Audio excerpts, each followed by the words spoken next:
You want to support Roland Martin Unfiltered? Be sure to join our Bring the Funk fan club. Every dollar that you give to us supports our daily digital show. There's only one daily digital show out here that keeps it black and keep it real. As Roland Martin Unfiltered. Support the Roland Martin Unfiltered daily digital show by going to RolandMartinUnfiltered.com. You can make this possible. All right, folks. Y'all know what time it is.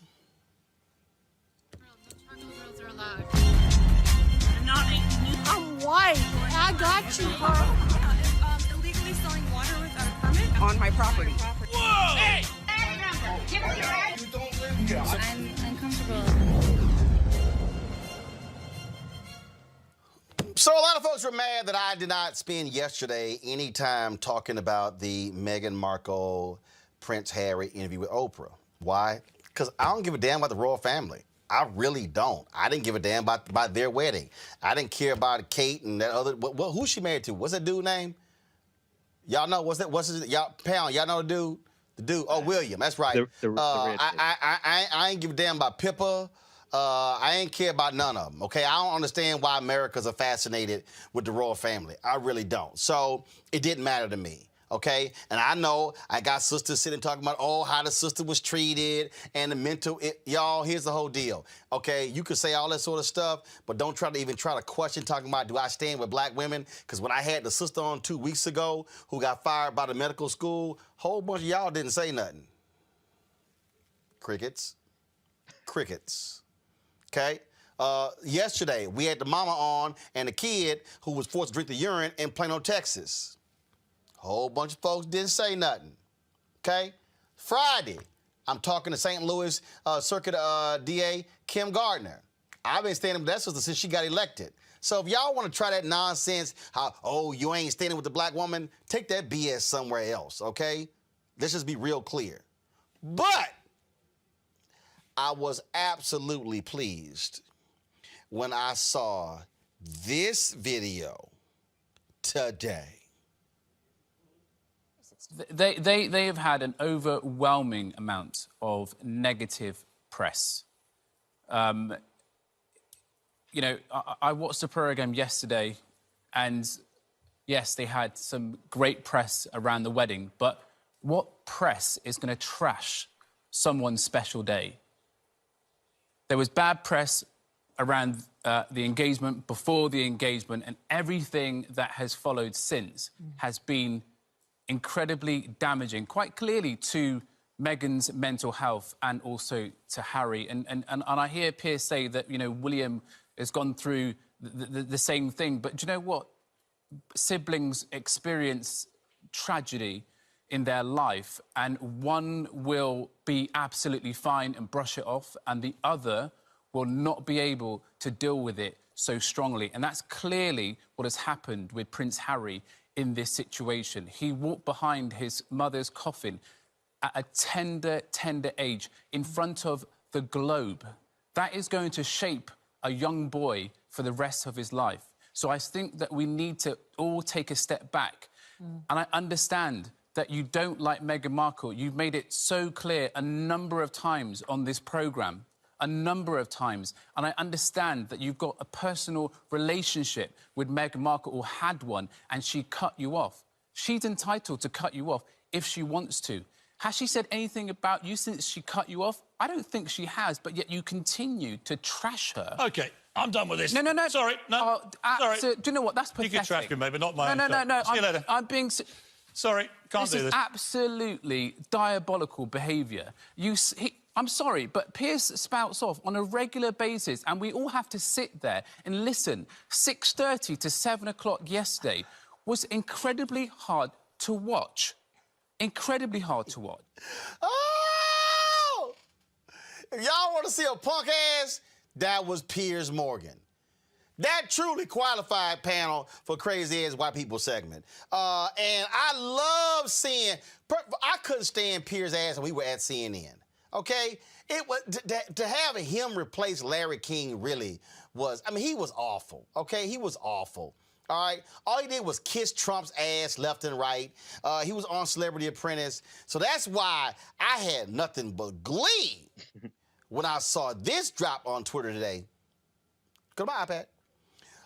Statement from ITV. Following discussions with ITV, Piers Morgan has decided now is the time to leave Good Morning Britain.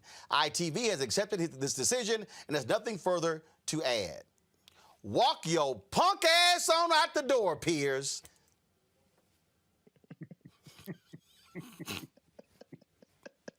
Oh, well.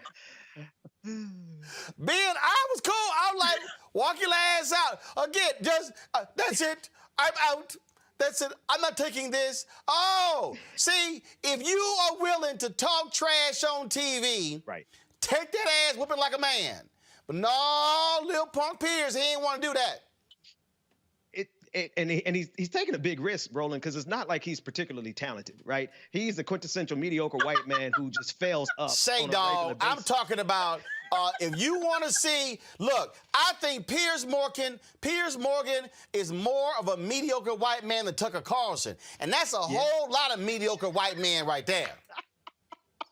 He's like the spoiled milk of Tucker Carlson's, right? And for him to storm off the stage, he can dish it, but he can't take it. I mean, this was cathartic for me because I didn't want to cover that story either about the princess, except for the fact that down with the monarchy, like down with the crown, like I think this is a perfect moment to finish the revolution. But I digress. The point is, if nothing else good came out of it, there's one less mediocre white man on television.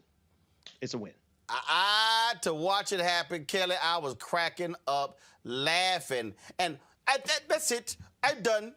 I'm done. And just gonna walk your punk ass. Well, see, again, you can't talk shit on TV and then get mad when somebody tries to come back. See, that's why I tell people, that's why I ain't scared of none of these folk. That's why Candace Owens, Brandon Tatum, Charlie Kirk, I don't give a damn. You can line their asses up, and I debate them all back to back. I remember when I was at CNN, they had I forgot who. I think it was Wolf. They were gonna have me, Bill Bennett, James Carville, and Bill Bennett. No, I'm not doing that. This is unfair. It's three against one.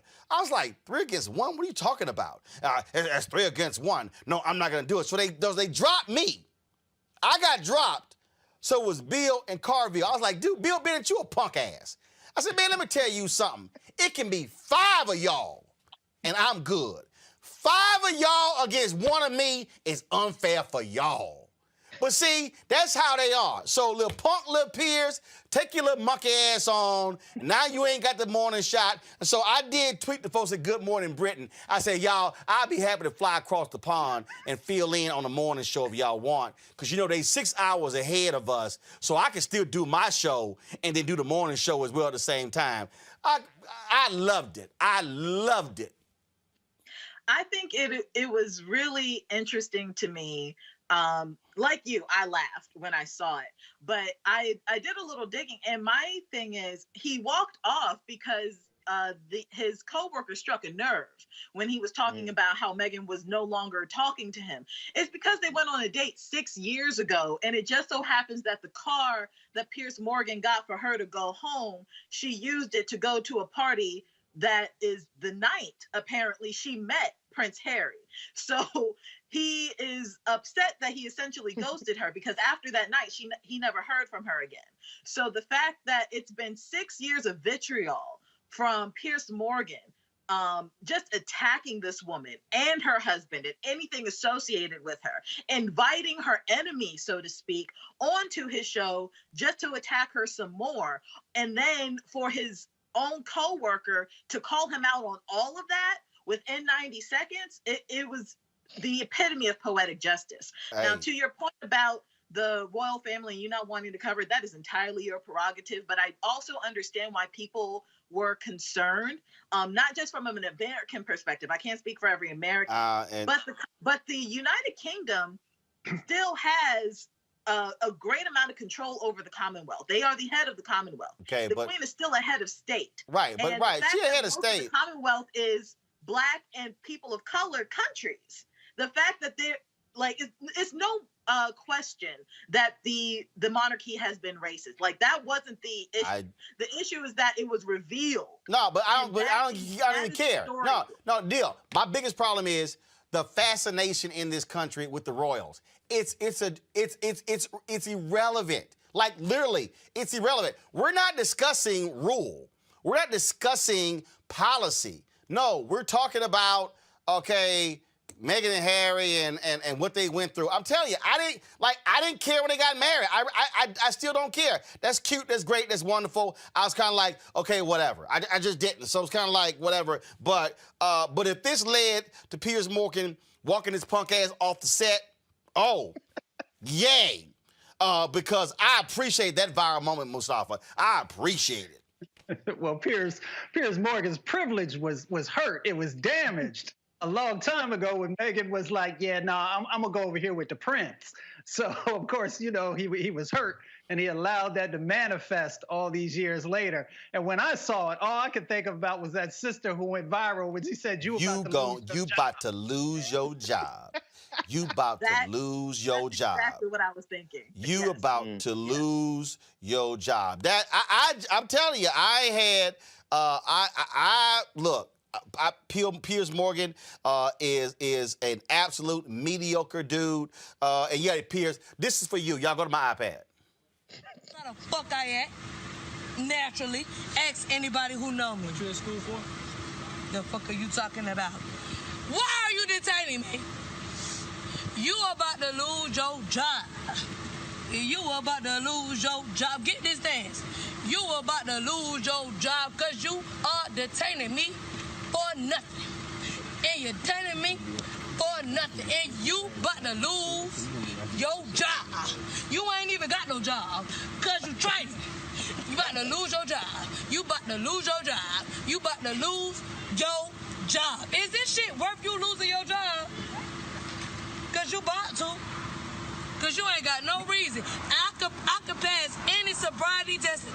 Yes, when somebody's trying to detain me when I don't want to be detained for no goddamn reason, yeah, that's how the fuck I act. Naturally. Ask anybody who know me. What you in school for? The fuck are you talking about? Why are you detaining me? You about to lose your job. You about to lose your job. Get this dance. You about to lose your job because you are detaining me for nothing. That was for Piers. Again, the little walk up. That's it. I'm through. A mediocre white man, Piers Morgan. Right. Gotta love white kids. And Piers such a little whiny little punk. He blocked me on Twitter because he couldn't handle the criticism. No, he blocked me like a year or two ago. I'm like, you a punk ass. I'm like, you a punk ass. You know, I'm like, get your weak ass on, Piers.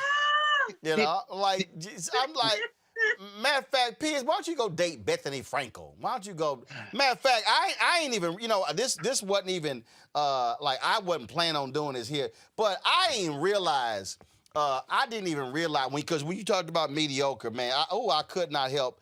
I didn't realize when Omarosa, because apparently Bethany, she had to apologize because she was like, you know, she said something about Meghan. Again, everybody was all in their feelings, okay, whatever.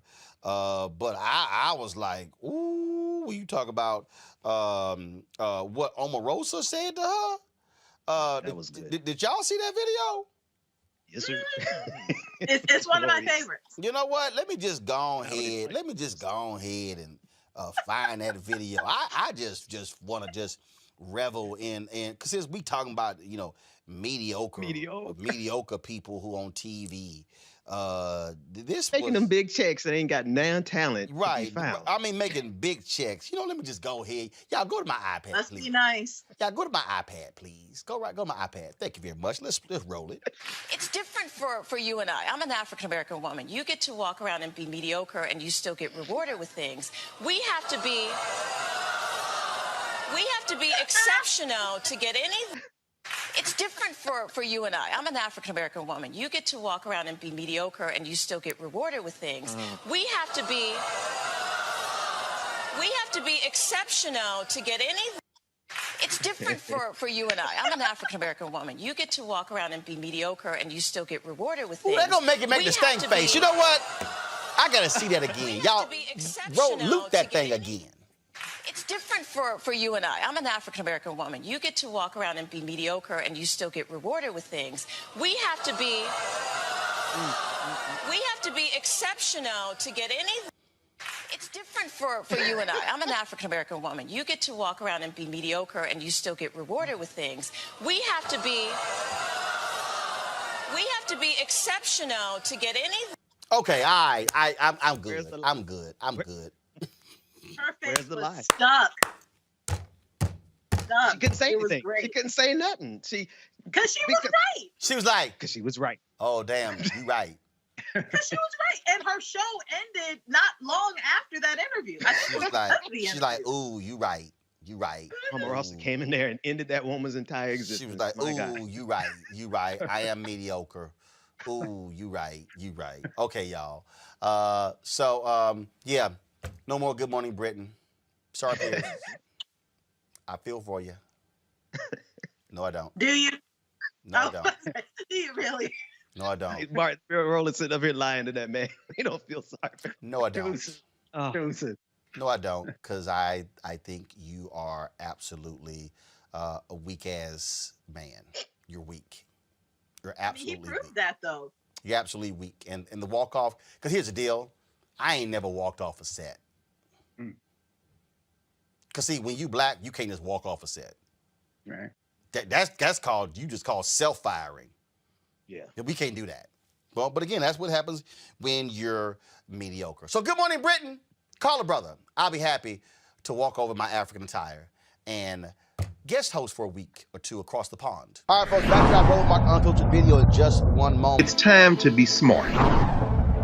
When we control our institutions, we win. This is the most important news show on television of any racial background. Y'all put $2, $3, $4, $5, $10, $15, $20, $30 on this and keep this going. What you've done, Roland, since this crisis came out in full bloom.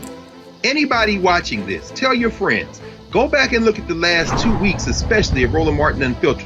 I mean, hell, go back and look at the last 2 days. You've had sitting United States senators today, Klobuchar and Harris. Whatever you can bring to Roland Martin Unfiltered to support it, please do, because this information may literally save your life. Watch Roland Martin Unfiltered daily at 6 p.m. Eastern on YouTube, Facebook, or Periscope, or go to RolandMartinUnfiltered.com. Support the Roland Martin Unfiltered Daily Digital Show by going to RolandMartinUnfiltered.com. Our goal is to get 20,000 of our fans contributing $50 each for the whole year. You can make this possible. RolandMartinUnfiltered.com. You want to support Roland Martin Unfiltered? Be sure to join our Bring the Funk fan club. Every dollar that you give to us supports our daily digital show. There's only one daily digital show out here that keeps it black and keep it real. It's Roland Martin Unfiltered. Support the Roland Martin Unfiltered Daily Digital Show by going to RolandMartinUnfiltered.com. You can make this possible. I was not going to play this, but you know what? I mean, we were talking about mediocre white people on TV. I blame you, Ben, for that. Did y'all see this today? Is the panel still there? I'm here. Did y'all see this today? I just can't help myself. Roll it. Experiment is the way to go, and if we have two American women, Meghan Markle and Oprah Winfrey, who are single-handedly finishing what George Washington and our revolutionary counterparts did, I'm all for it. Okay. The American experiment is the way to go, and if we have two American women, Meghan Markle and Oprah Winfrey, who are single-handedly finishing what George Washington and our revolutionary counterparts did, I'm all for it. Okay. The American experiment is the way to go. Okay, go back. What George Washington and our revolutionary counterparts did, I'm all for it. Okay. The American experiment is the way to go, and if we have two American women, Meghan Markle and Oprah Winfrey, who are single-handedly finishing what George Washington and our revolutionary counterparts did, I'm all for it. Okay. She's the GOAT. Yeah, Whoopi, you know, that's what happens when you a Scorpio and your birthday is November 13th. Saying this is my brother, I'm November 14th. Mustafa, go ahead. It's real simple. Whoopi was like, WTF? I mean, what you want? So okay. The reason I love that answer, because Kelly, I've literally said the other, like, okay. Like, I'm supposed to give a shit? Like, okay, really? That was just perfect. That was perfect.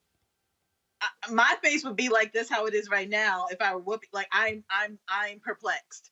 I really am perplexed. The fact that she's really blaming two Black celebrities for the downfall of a 1,200-year-old monarchy because they helped out a friend. Like, I don't. I am absolutely enjoying the petty, Ben.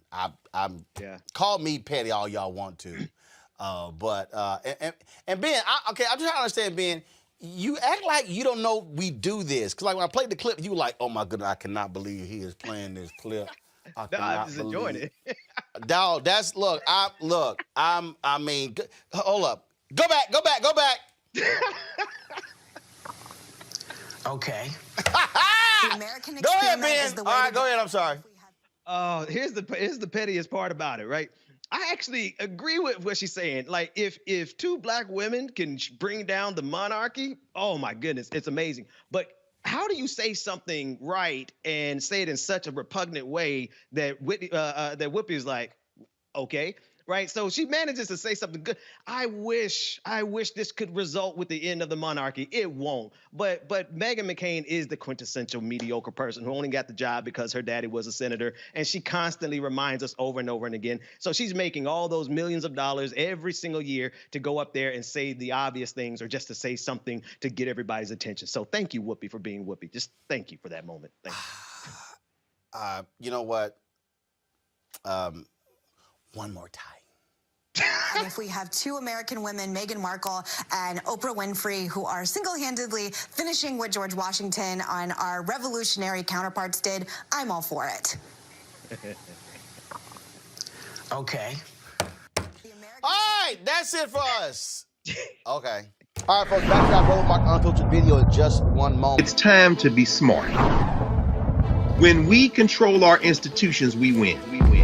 This is the most important news show on television of any racial background. Y'all put $2, $3, $4, $5, $10, $15, $20, $30 on this and keep this going. What you've done, Roland, since this crisis came out in full bloom. Anybody watching this, tell your friends. Go back and look at the last 2 weeks, especially of Roland Martin Unfiltered. I mean, hell, go back and look at the last 2 days. You've had sitting United States senators today, Klobuchar and Harris. Whatever you have, you can bring to Roland Martin Unfiltered to support it, please do, because this information may literally save your life. Watch Roland Martin Unfiltered daily at 6 p.m. Eastern on YouTube, Facebook, or Periscope, or go to RolandMartinUnfiltered.com. Support the Roland Martin Unfiltered Daily Digital Show by going to RolandMartinUnfiltered.com. Our goal is to get 20,000 of our fans contributing $50 each for the whole year. You can make this possible. RolandMartinUnfiltered.com. You want to support Roland Martin Unfiltered? Be sure to join our Bring the Funk fan club. Every dollar that you give to us supports our daily digital show. There's only one daily digital show out here that keeps it black and keep it real. It's Roland Martin Unfiltered. Support the Roland Martin Unfiltered Daily Digital Show by going to RolandMartinUnfiltered.com. You can make this possible. No charcoal grills are allowed. I'm white. I got you, huh? selling water without a permit On my property. Whoa! Hey!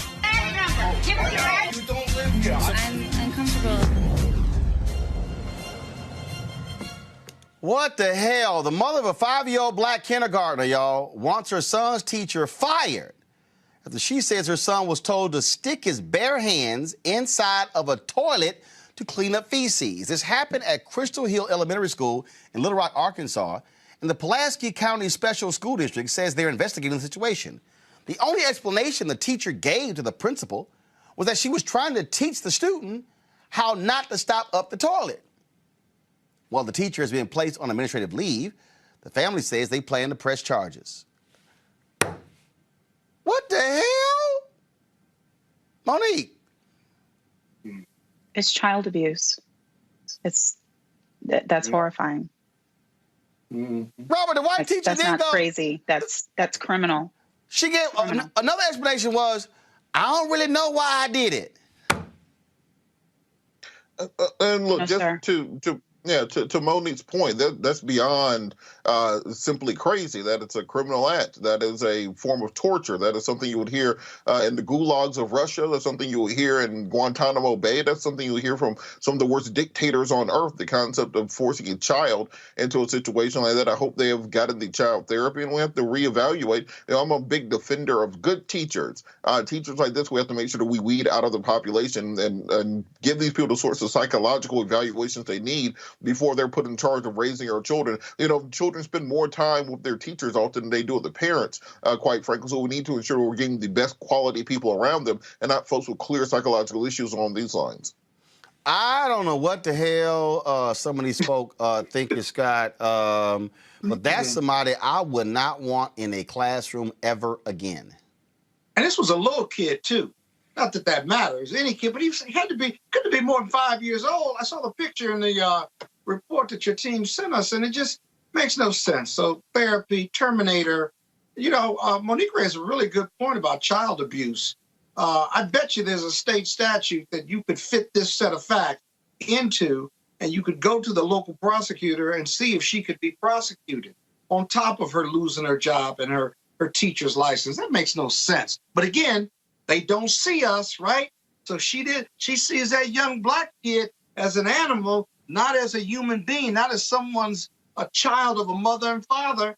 So she ought to be criminally prosecuted and civilly and from a regulatory basis, everything taken from her until and just keep it moving. I mean, that's all. I mean, it's not a big debate.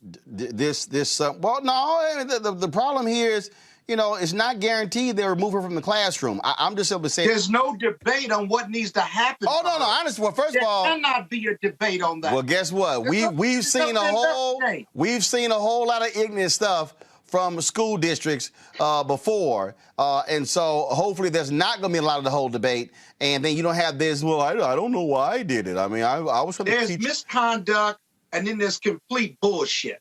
She needs to be prosecuted. She needs to lose her license, lose her ability to have a job. Her and the school district needs to be sued because there's negligent hiring there, negligent training. I could write the lawsuit up in about a half hour. But it's not just therapy for the one child. There needs to be a full investigation regarding any child that she's been interacted with, because nothing like this happens in a vacuum. And if something as blatant as this happened, there is no telling what the other actions, statements, aggressions have been taken against the children in this class or in prior classes. And so that school district has to do the full extent of their job, as does the Child Welfare Services Office and the prosecutor's office. Because she felt comfortable doing it.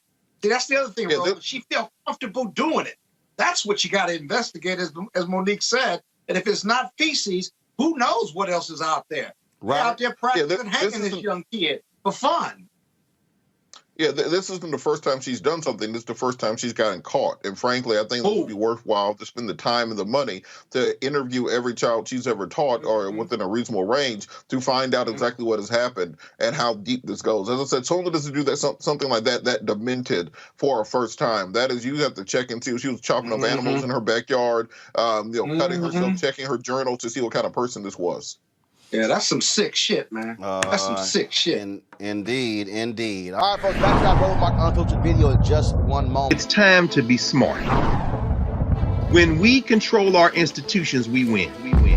This is the most important news show on television of any racial background. Y'all put $2, $3, $4, $5, $10, $15, $20, $30 on this and keep this going. What you've done, Roland, since this crisis came out in full bloom.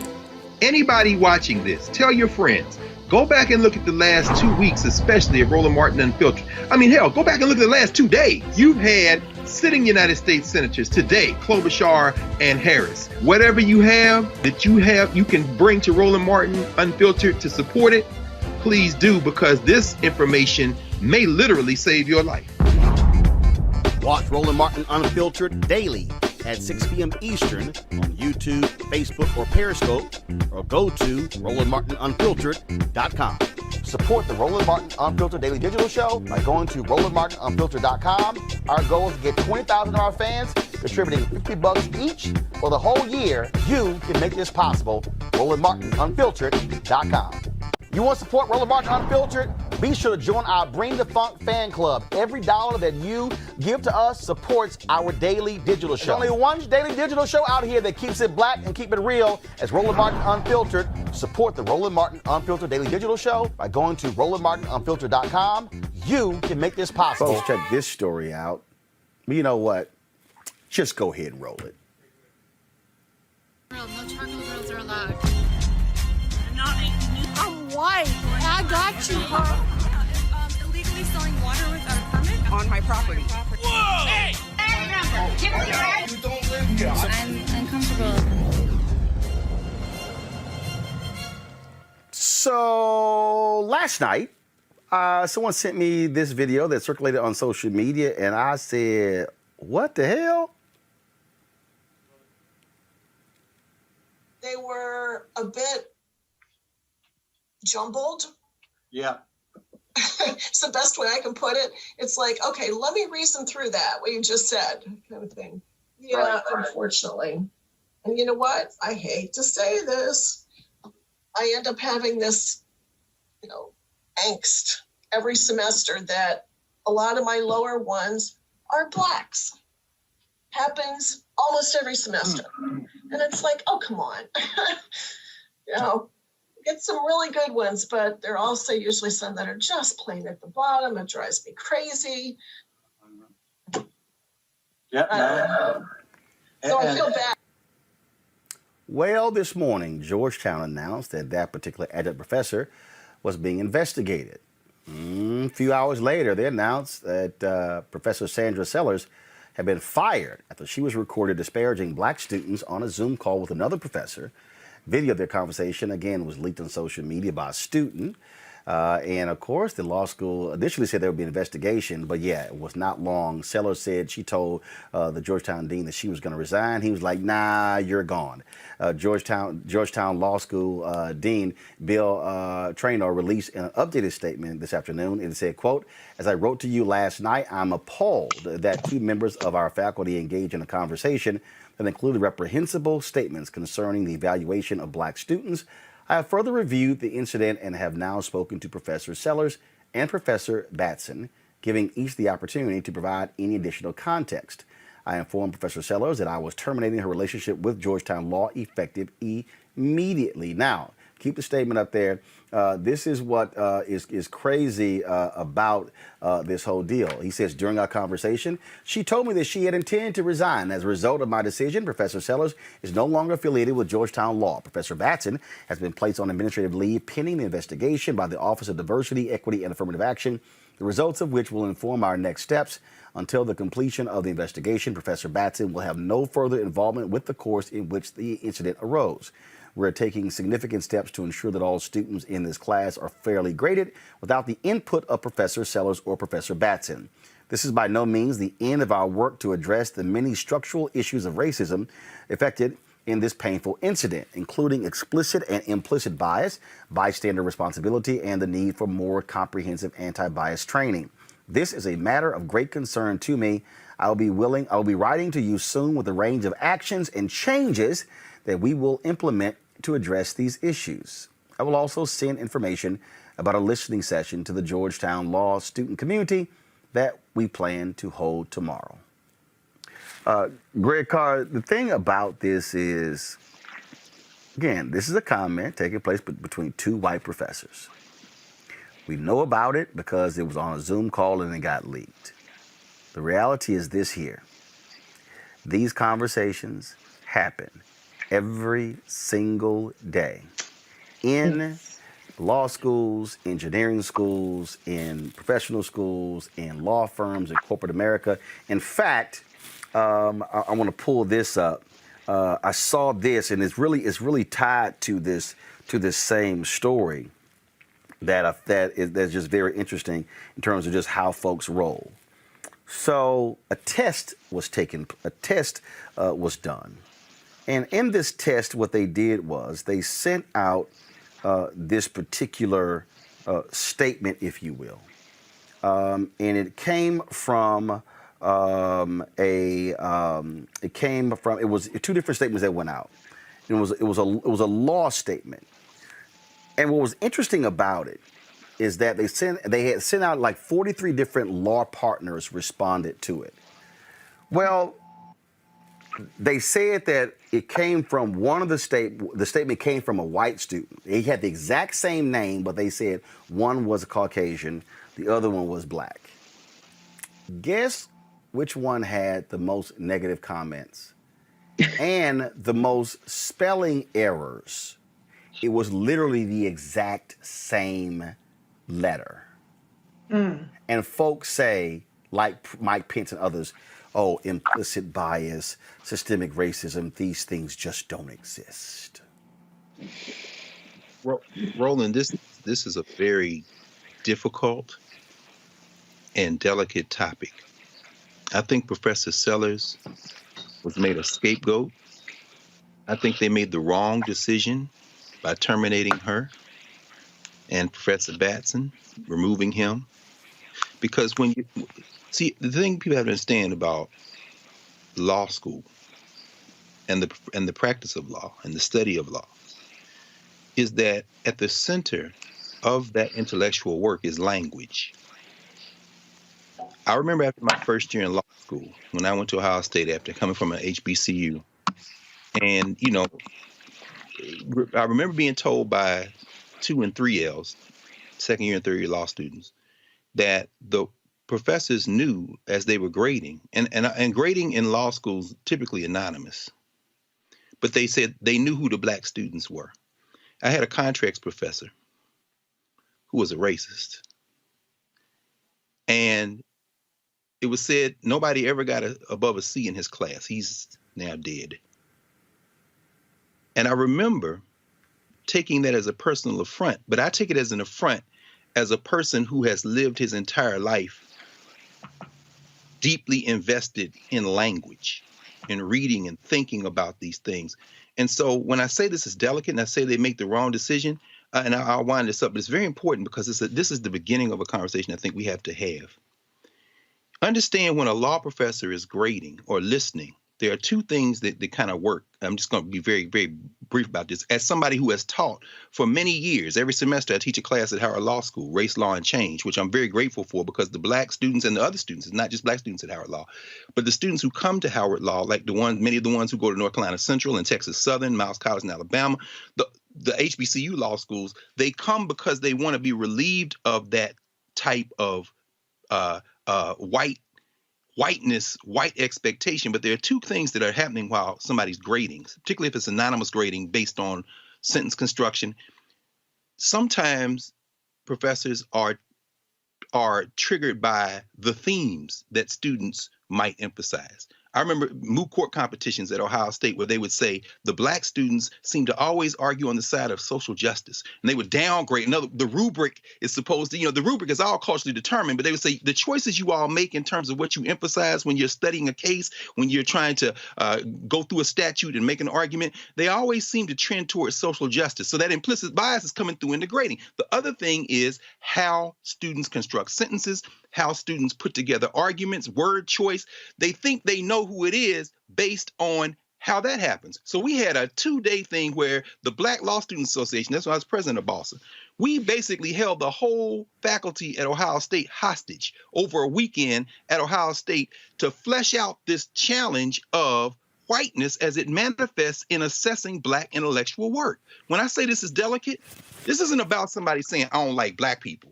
This is about how intellectual work is filtered through the lens of race. And you don't get rid of that by some anti-bias training and firing 1 or 2 people, because every last member of that faculty, let me tell you, came through a system that is baked into the way they think about intellectual work. And to make very, very clear, many of those classes, they don't know the names of the people they're grading. That's how deeply baked in it is. So it ain't like she's saying, it's Tawanda Jones, I'm going to downgrade you. No, there are no names on the paper. See, you don't get rid of that by getting rid of her. You make her stay there, and then you put her in the middle of the room, surround her with the rest of the faculty, and say, now explain to us why you said you have a problem in this conversation when you got some black students who are first generation, second generation, they're in a property law class. You're talking about restrictive covenants. You're walking through the language of Shelley versus Kramer and Hurd versus Hodge and all that. And the student who has never been introduced to that language is trying to not only grapple with this new concept, but grapple with the fact that I didn't even learn about this until I got to this law school. Wow. Now, this is a delicate thing. But Sam, I'm going to pull this up because what you just laid out, this is a perfect example. It ties right to it, and it involves law.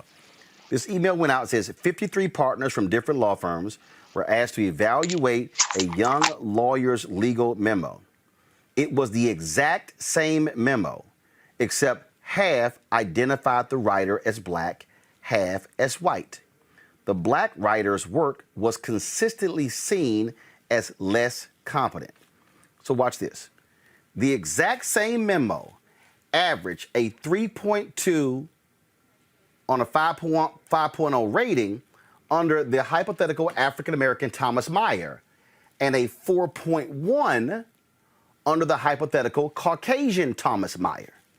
The qualitative comments on memos consistently were also more positive for the Caucasian Thomas Meyer than our African-American Thomas Meyer.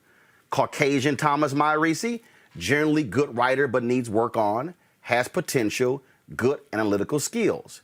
African-American Thomas Meyer needs lots of work, can't believe he went to NYU, average at best. Now, this is the one right here that jumps out. In regards to the specific errors in the memo, an average of 2.9, 7.0 spelling grammar errors were found in Caucasian Thomas Meyer's memo. African-American Thomas Meyer, 5.8. It was the same memo, Reese. Right. And this is how the institutional racism really has deep impacts, because a lot of times when it comes to internships, a lot of times when it comes to job opportunities, it's about your ranking in your classes. And so the top ranked law students get their pick of the litter in terms of their opportunities. Whereas if you're a lower ranked student, then you're going to have to, accept less money, which has generational consequences. And so there is an actual, implication to this that's not just, oh, white people are racist, duh. Like it's actually something that can be detrimental in terms of the earning potential and the trajectory of a person's career. And if it's rooted, and with it being rooted in biases, again, as Dr. Carr laid out so expertly, it's baked in every single layer of the grading system and every single layer of how, Black students are perceived. Even if you don't even know that the person is Black, you get a Black penalty even if you're white. because if you sound like a black person, or if you're going for causes that seem like something that only a black person will care about, which is interesting that it's only that they think only black people care about these things, then there's a penalty for that. And so it's layers upon layers upon layers. It's not, like Dr. Carr said, just a matter of a conversation needs to be had. You have to address the institutional aspects of it. And again, what the end result is, a tangible result. It's a person who doesn't get the interview, a person who doesn't get the job, a person who gets offered less, a person who doesn't, that has to go into a different field perhaps. And so these are the things that, even when you look at black law students, you look at black lawyers, you look at them as, the upper echelon. They're the, some people could say talented 10th or whatever the situation may be. But even they have to deal with these institutional racist barriers that harm their careers. Well, it cracked me up. When I saw that, I thought, Erica, when I was at the Fort Worth Star-Telegram, I remember there were two of us, and it is so interesting. I'm not going to name this person. Y'all see this person on national television a lot. But we were working at the paper together. And I covered City Hall, and this person covered county government. And it was interesting because I'm white, he's black, we're about the same age. And what was interesting is that, he made far more errors than I did. We had to run numerous corrections to his work. I think probably had 3 or 4 maybe in 1 year. But it was very interesting when I watched my white bosses and I watched how they described him and described as a go-getter. Oh, he makes the mistakes because he's too eager. And I literally watched, and I'm sitting here and I'm going, y'all just gonna let that slide? Let that slide? But it was interesting then, for me, it was when the editor came to me, you need to get your production up. Really? And what was a trip with that is, she didn't realize, Kay Northcott was my editor, she didn't realize that I actually kept all of my stats. And I kept them, how many days I worked per month and per week, went down the whole deal. All right, folks, back to our Roland Martin Unfiltered video in just one moment. It's time to be smart. When we control our institutions, we win. This is the most important news show on television of any racial background. Y'all put $2, $3, $4, $5, $10, $15, $20, $30 on this and keep this going. What you've done, Roland, since this crisis came out in full bloom. Anybody watching this, tell your friends. Go back and look at the last 2 weeks, especially of Roland Martin Unfiltered. Hell, go back and look at the last 2 days. You've had sitting United States senators today, Klobuchar and Harris. Whatever you have that you can bring to Roland Martin Unfiltered to support it, please do, because this information may literally save your life. Watch Roland Martin Unfiltered daily at 6 p.m. Eastern on YouTube, Facebook, or Periscope, or go to RolandMartinUnfiltered.com. Support the Roland Martin Unfiltered Daily Digital Show by going to RolandMartinUnfiltered.com. Our goal is to get 20,000 of our fans contributing $50 each for the whole year. You can make this possible. RolandMartinUnfiltered.com. You want to support Roland Martin Unfiltered? Be sure to join our Bring the Funk fan club. Every dollar that you give to us supports our daily digital show. There's only one daily digital show out here that keeps it black and keep it real. It's Roland Martin Unfiltered. Support the Roland Martin Unfiltered Daily Digital Show by going to RolandMartinUnfiltered.com. You can make this possible. Joining us right now is King Randall One, founder of the X for Boys organization based out of Georgia. So, King, explain why in the world you're conservative, correct? Yes, sir. So please explain to me why this bill, why Republicans are pushing forth a voter suppression bill when last year we saw record turnout in Georgia, record turnout. So why would they want to restrict voting when you just had record turnout in Georgia? Well, let me start off by saying you had me mistaken. I'm not a Republican. I do consider myself conservative. No. Actually, I didn't say Republican. I said you're conservative. Okay. I said you're conservative. Right, absolutely. That's what I said. Right. Yeah, I was saying that because you called me a Republican on Twitter. However, with this particular bill, I don't consider voting my particular fight. I do consider voting a asset to us and maybe something we can use as a tactic to help. But as far as us pushing voting all the way out, like voting is going to be some systemic change for the Black community, to me is not the way to go. If you look at the human anatomy of the body has its many different parts. And I do respect you guys' fight, you know, in regards to voting, but I don't consider myself fighting for the right to vote that much. Because do you not vote? We hadn't got anything. Do you from not vote? Government. Yes, sir. I vote. Absolutely. Okay, so when you say you guys' fight, first of all, there are multiple fights, there are multiple issues we can be concerned about. Voting is one of those issues. Are you not concerned that Republicans in your state are trying to restrict access to the ballot for no reason other than they are pushing the lie that Donald Trump also pushed? Right, absolutely. I understand exactly what you're saying. However, again, that's not my fight. I believe. No. I know. I asked you a question. And the question is this here: do you believe Republicans in your state are wrong to be pushing this voter suppression bill? Can you give me the list of things that's all on the bill? Because I know you said the voter ID. Well, no. Here's a perfect example. This particular bill right here gets rid of no excuse absentee balloting. Republicans in Georgia passed no excuse absentee balloting 15 years ago, thinking it was going to help them. They're angry because you had people who voted for Joe Biden and Kamala Harris, and also John Ossoff and Raphael Warnock won. So they're changing the law because they're angry they lost at the ballot box. But for 14 years, it was fine until last year. Is that, again, do you consider that to be egregious on the part of Georgia Republicans? Why would they change the law because they lost? How about making a better argument for the voters? I agree with you. I do. I agree with you. I'm not against you there. I definitely think that is an issue that I believe you guys could fight. But that, again, voting is not my issue to fight. I believe. So what's your issue to fight? My issue, I fight for young Black men before they die. And that's what I do in my organization. I do teach them to vote, but I don't tell them that voting is going to be the be-all, end-all. No one says the be-all, the end-all, but it's a part of it. But you guys promote voting like it's just going to change like the systemic outlook of the Black community. That's not where it's at. We have to get out and go do for self in our own communities. So define do for self. When I say do for self, you shared one of my tweets, my videos, and I was actually a big fan of yours, but you shared one of my tweets. When I said Black people need to stop begging the government and go and do for self out in our communities, you shared the video and called me an idiot. I didn't see anything idiotic about that statement at all. So when you say do for self, like what? Explain that. Okay, for example, here in Albany, Georgia, we complain about our school systems a lot. Many of our young men can't read.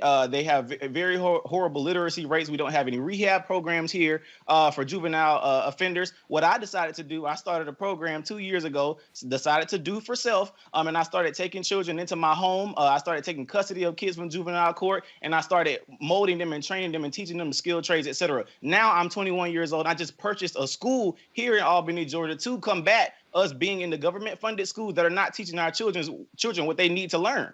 So that's what I mean by do for self, simply getting up and going out and do it. So I beat the stereotype that I'm young Black in America and I can't do anything because somebody's holding me down. Absolutely not. So a question. Teenagers went and go ahead. Me and some teenagers went and bought a school, and we just bought a school bus simply from going out and doing work. We decided to go fix our own communities. I'm not expecting anything from no politician. I'm not expecting nothing from Donald Trump, Joe Biden, or nobody. We're gonna go do it for ourselves, and that's what I believe we need to be doing. I can vote, sure, but nothing's gonna change in our community. So you went to the juvenile court system. Is that not government? Absolutely. So when you say purchased a school, and this school is going to be what? Private school, charter school? What kind of school is it going to be? No, it will be independently owned. This will not be funded by the government. No, that's why I asked you. So it's going to be a private school? Yeah, absolutely. It'll be a boarding school. A boarding school. And then for the folks to be able to afford to send their kids to the boarding school, what kind of mechanisms are they using in Georgia? Their own funds? Are they using school vouchers? What are they using? I can't hear you. Say that again for me. I said, what mechanism are they using to send their kids there to pay for the school? Their own money, or are they utilizing vouchers from the Georgia government?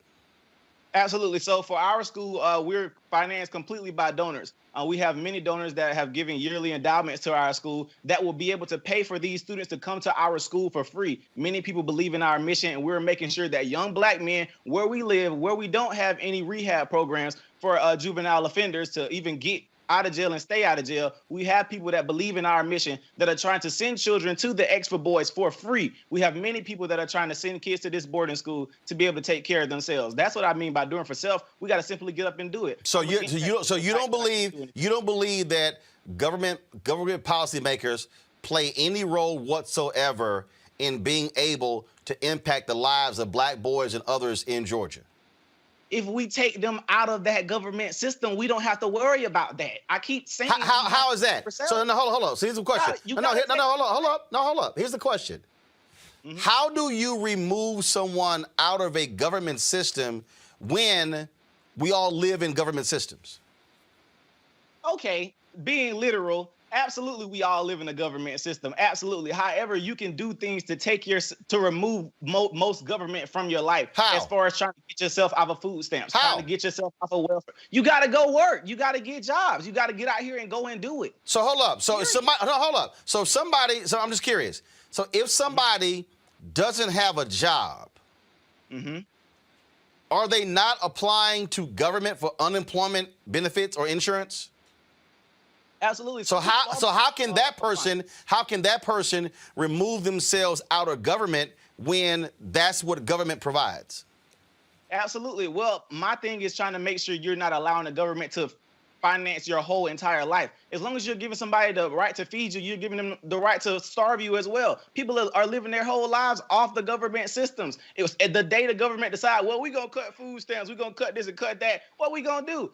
We have people out here living off those systems. So I believe in teaching our people how to go survive without the government. That's my biggest thing. But again, though, you keep saying, I'm trying to understand. You keep saying how to survive without the government. You act as if a young black boy who comes into your program will not interface with government in any way. They will interface with government still driving down the street. They will interface with government trying to get a driver's license. They will interface with government trying to get a voter ID. They will interface with government trying to apply for financial aid to go to college. So they're going to interface with government in many ways. The point I'm saying is, doesn't it make sense that black folks should be engaged in a political process to where we are impacting policy that also impacts us? Or are you saying that doesn't matter at all? I only believe that we should breed politicians in our community that we raise ourselves. People that are funded by white Democrats, white Republicans alike. If you were funded by anybody white, I don't believe you have the best interests of our community at all. I don't care who you are.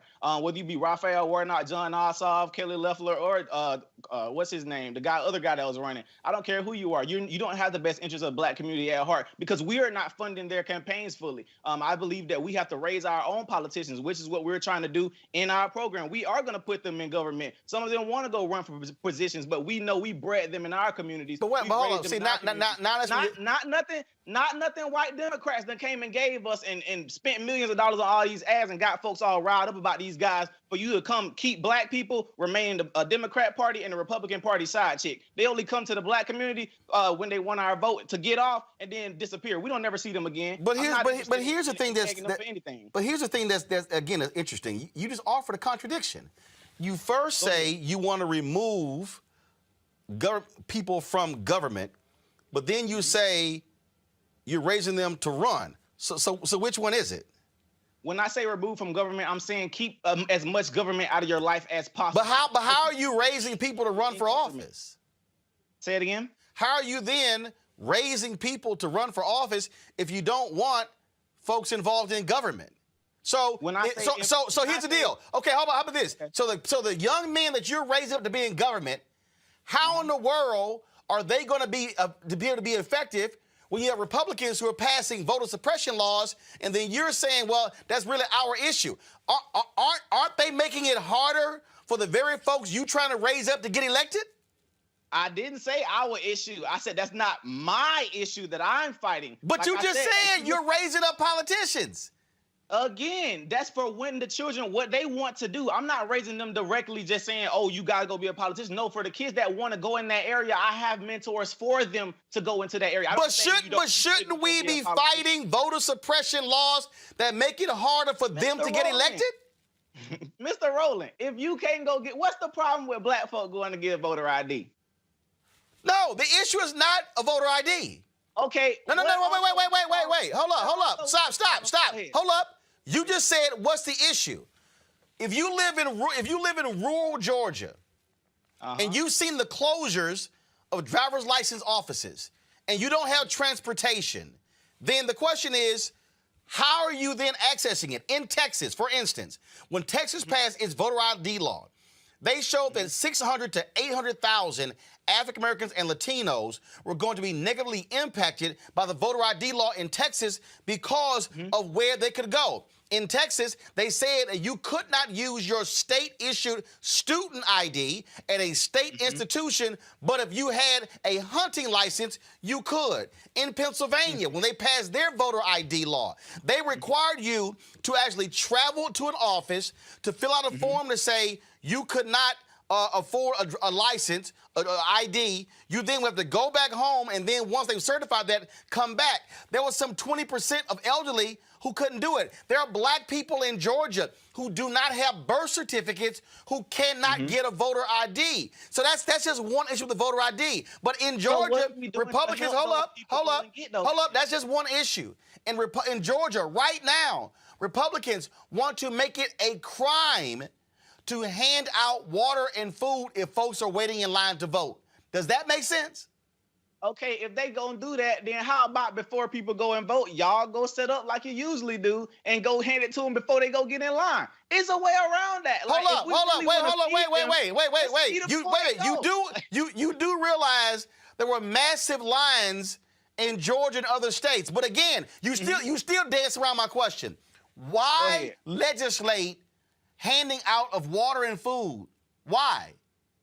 Well, I don't know. You got to ask them that. No, you the conservative. You in Georgia. Hold up. These are your lawmakers, not mine. These are yours. So the question is, how much sense does it make to outlaw water and food? I don't see why they're doing that. That's something. That's a question for me too. I don't understand why. So do you also think it's wrong for Republicans in Georgia to restrict voting on Sundays when they're specifically targeting black people who do souls to the polls? Is that good or bad? Well, I didn't see the law that said they're directly targeting black people, but I would assume there's definitely who votes on Sundays? To the polls. More black people are participating in voting on Sunday and so to the polls. That's targeting black people. So you think that's okay? So you also think that's a bad idea, right? I would think that's a bad idea, but if that push come to shove, we got to vote on another day. If we really want to vote, we got to go make it happen. Push come to shove. What about ballot drop boxes? So, for instance, they're going to require them to be located inside of early voting locations, which means that you can only drop off your ballot when the voting location is open. If it's closed at 6 and you get off work, you can't drop it off. As opposed to right now, it's 24 hours. If you could just come by like a mailbox, drop it off. Good or bad? That's bad. I agree. That's bad. Okay. So that's bad. Absolutely, I agree. Got it. You also have, they restrict early voting buses to emergencies, meaning if you said y'all bought a school bus, right? Yeah, absolutely. That means if you decided to say, hey, we're going to provide a public service to the people in Albany and drive them to the polls, this law says you can't do that. That's a problem. So, for the things I mentioned is a problem. Okay, all right. Do you also think it's a problem? It says bans outside funding of elections from nonprofit organizations. So you have governmental entities who say, hey, we can't afford X number of workers. You got nonprofits out there, nonpartisan, where people actually fund staff and things along those lines. Republicans in your state say, oh, we're going to outlaw that too. Okay. Good or bad? That's a problem. All right. So disqualifies provisional ballots cast in the wrong precinct. So let's say you weren't aware they switched the precinct and you actually voted in that precinct. This law says, sorry, forget about it. It gets thrown out. I mean, I wouldn't say that's good or bad. It's just something you got to pay attention to. Yeah, but you got to pay attention to. Okay. Got it. Yeah. They set a deadline to request absentee ballots 11 days before Election Day. Why? I mean, like, what's the big deal? You got to ask your lawmakers. They're actually passing it, but you're a resident of the state. Aren't you concerned about the laws that these folks are passing that are going to have an impact on the people there in Albany, Georgia? Absolutely. However, that's not my fight. We have people fighting for that, but I'm not fighting for that. I mean, you're not fighting for it. Do you care? Okay. Do you care? Yeah, I care, but I know I got people like you and other people around here fighting for our right to do that. But the body has many different parts. That's not my fight. Gotcha. So if you're trying to move folks to change things, they're in Albany. And this is one of those things that is a part of our process, is a part of way of life, meaning you can be out there, you can have your own business, you can do for self, you can have an urban farm, you can do all those sort of different things. But if Republican lawmakers in Georgia are making it difficult for you as a citizen to be able to participate in the electoral process, should that not be contested? Should that not be fought? Yes or no? I believe it should be fought. If we do find issue and fault with that, I definitely believe we should stand up and go fight for that. The people who do fight for that, but that's not something I fight for. Again, that's just not my fight. I know we have people here that are doing that and that are fighting for different injustices, but that's not my area of injustice. Body has different parts. You talked about getting donations from various people. Do you think it's a part of your fight if African American businesses are not getting their fair share of city, county, and state contracts? Because if black businesses are able to actually get their fair share of taxpayer dollars with contracts, they actually can create and grow businesses and build capacity to help fund initiatives like yours. So does that matter? Yeah, absolutely. That matters, yes. So, but that's also tied to government. So, so would you be willing to work with folks who are petitioning government to increase the capacity of black businesses in getting state contracts? Ask that question again for me. Would you be willing to fight with others to grow the capacity of black businesses to get city, county, and state contracts where they are being able to build their businesses? Because in America, prior to COVID, you had 2.6 million black-owned businesses in America. 2.5 million only had one employee doing average revenue of $54,000. Because of COVID, we lost 41% of black businesses. And so does that petitioning government matter getting those contracts to you? Absolutely. I definitely agree. So that's something that you would also fight for?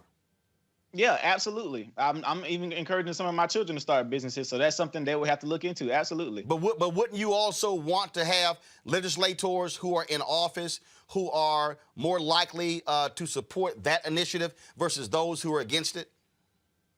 Absolutely. I definitely agree. Which means that in order to get those folks elected, we must be able to have uninhibited access to the ballot. Right, absolutely. But as far as seeing some of the things on the bill, as far as the feeding and stuff like that, I mean, we not slow and we don't have a learning disability. I believe some of those things we can get taken care of. We can go get IDs. We could go start a black voter IDs matter and go help people go get their IDs. I mean, these are things we could do. Yeah, but you keep going back to ID as if that's the only issue, and that's not the only issue. That's not the only thing. I'm just saying, like, that's one of the issues. No, that's one. That's one. I read for you about 10 of them. That's one. So that's one particular thing right there. So, but what's interesting though is that again, government plays a role in being able to change the condition of the lives of people as well. If there are people who are restricting our access to the ballot, they're restricting our ability to be able to change the conditions of various communities. So therefore, why would we not consider that to be an important issue, just like an important issue of being able to buy a school, fund a school, and when you say do for self? Because again, the people who I hear the most who yell do for self, you know what? They get a whole lot from government. Mm-hmm.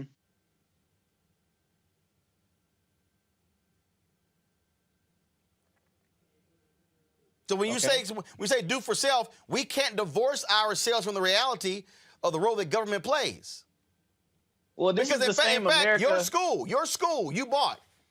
You have to. That has to be up to code, correct? Yes, absolutely. That's government. Okay. And so we can't. So this notion of removing ourselves from government just doesn't exist because we deal with it every single day. Well, in conservatism, we believe in less government. No, they don't. No government. Hold up. Less government. If conservatives believe in less government, why are they passing this bill, which is more government and actually is going to cost? Hold up. This bill is going to cost. Hold up. Here's the other deal. This bill is going to cost Georgia taxpayers $30 million more to make it harder to vote. That I would think, as a fiscal conservative, that's stupid. It is. I agree. So if you agree with that, and if you agree that it makes no sense to limit Sunday voting, if you agree that it makes no sense banning outside funding of elections, and you agree that it makes no sense restricting early voting buses to emergencies, in your view, Republicans in Georgia should not be voting for this bill and making these changes, yes or no? Absolutely. Considering the pros and cons, yeah, definitely. I don't believe the bill should pass. Absolutely.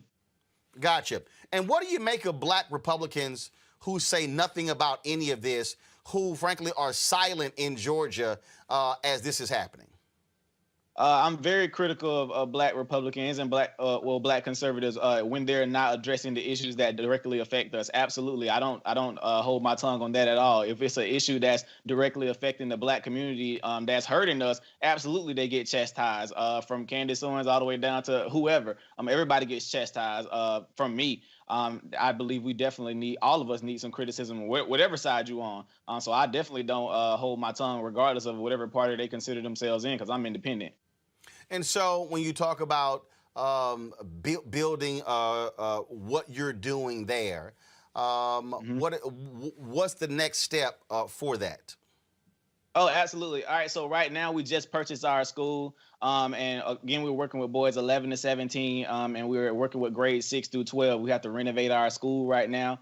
And after we get finished renovating our school, we're also going to start our summer program where we're going to teach 40 young men how to build 2 houses from the ground up. We're going to get Lowe's to sponsor this for us, and we're going to make that happen. So right now, we're just trying to get all our ducks in a row, get the accreditation that we need, so that way the children can use their diplomas to go to college, et cetera, and also do dual enrollment with Albany Technical College here where we are to, work in the skilled trades. Our biggest thing is trying to make sure those children who may not want to go to college also have a way to make it and to see that they can make it. So for me being young and 21 and doing these things for them, I just want to make sure that they know they can be young, black in America and still go make it happen regardless of the stereotypes they give us. You spoke of accreditation. From who's it? From who?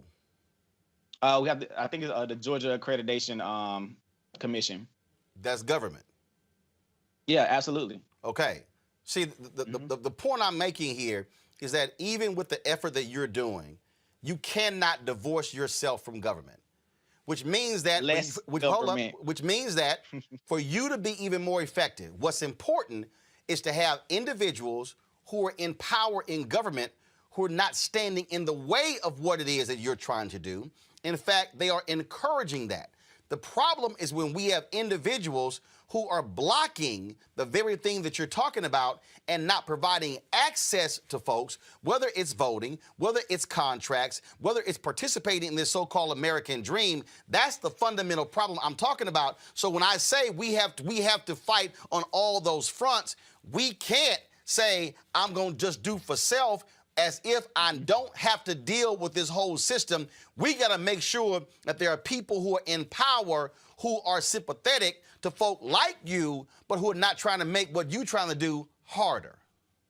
Right, and when I mentioned at the beginning, I said the body has a full anatomy, meaning somebody has to be the heart, somebody has to be the brain, somebody has to be your lungs. When I say I'm doing for self, I'm over here working with my children and we doing for self. You are being the lungs or the brain or what have you, and you are fighting on that end for the Black community. That's not my fight. When I said that, ain't that I don't care. It's just I got stuff I'm worrying about on this side. I like for you to worry about the voter suppression and things like that, but I'm going to worry about the children on this side, and that's what I want to do. I want to help the kids. I don't necessarily worry about what's going on in government because I know people in our communities that are going hard for that. I don't need to go hard for that because other people are going hard for that for us because they believe in what we're doing. So absolutely, I definitely appreciate everybody's fight in our community. I mean, our fight has a whole body, but I can't fight every fight. I'm going to fight the one fight that I believe in and that I'm good at. Well, absolutely, and that's why I use the phrase, we all have lanes, and that's why it's important, though, for us to recognize that although I might be in this lane, for me, I'm in the media lane,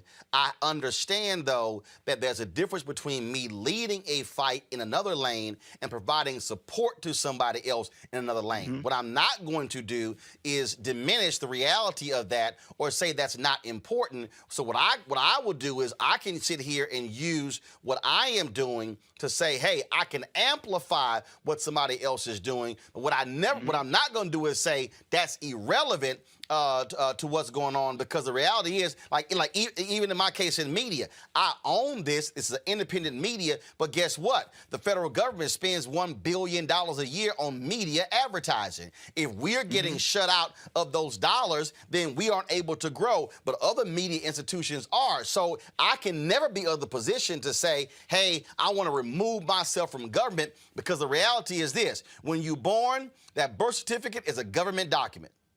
When you get immunized, that's a government document. When you get married, first of all, that high school diploma is a government document.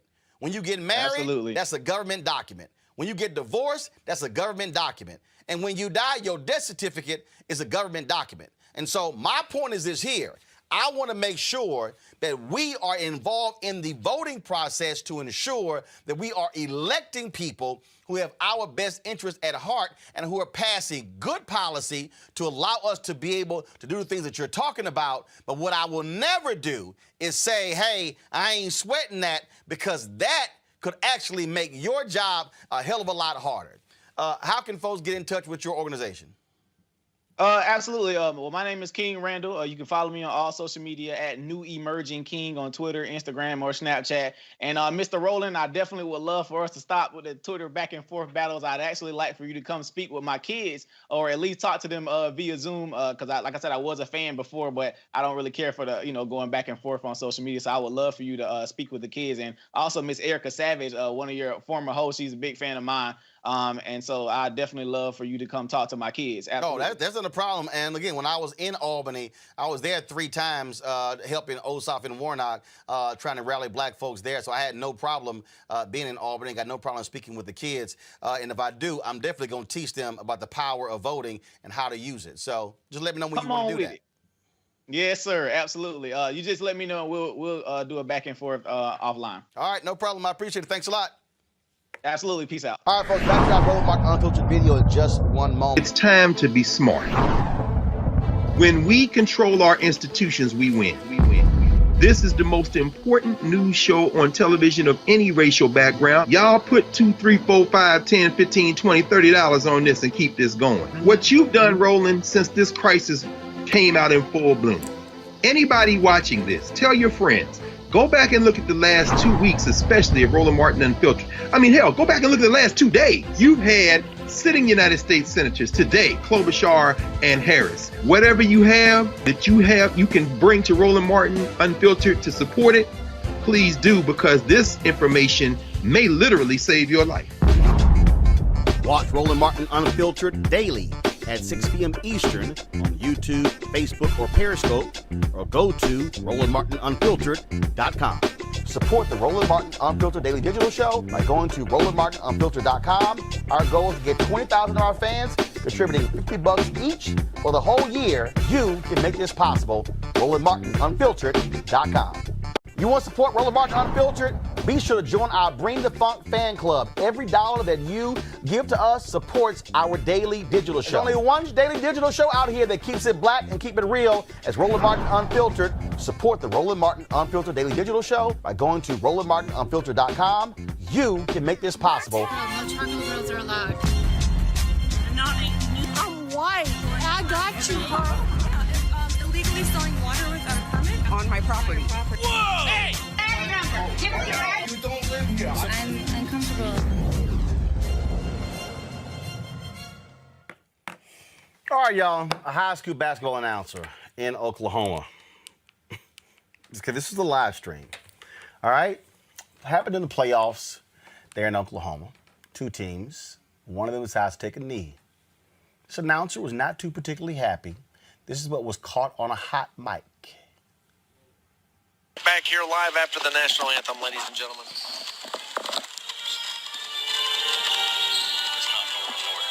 not?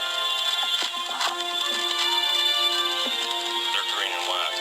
Oh, shit. They're kneeling? Okay. I hope Norman gets her ass kicked. Are you sure? That's Midwest City, man. Kneeling. Isn't it? Huh? Norman. Fuck them. I hope they lose. Come on, Midwest City. They're gonna kneel like that? Hell no.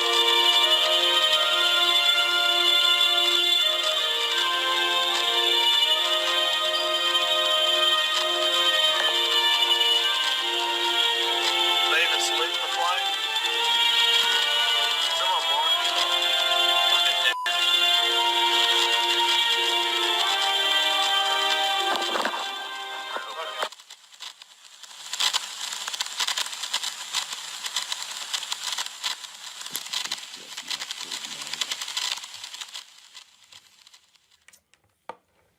Fucking niggers. If they're going to kneel like that, I hope they lose. Video went viral. Folks picked up on it. This is what the folks of Oklahoma released. This is their statement. Pull it up, please. We were sickened by the comments. This is the NFHS network. It's actually, they were live streaming. We were sickened by the comments made last night at the start of the NFHS network's broadcast of the OSSAA girls basketball game between Norman High School and Midwest City High School. The thoughts expressed in no way represent the NFHS network, and we are outraged that they found their way into our production.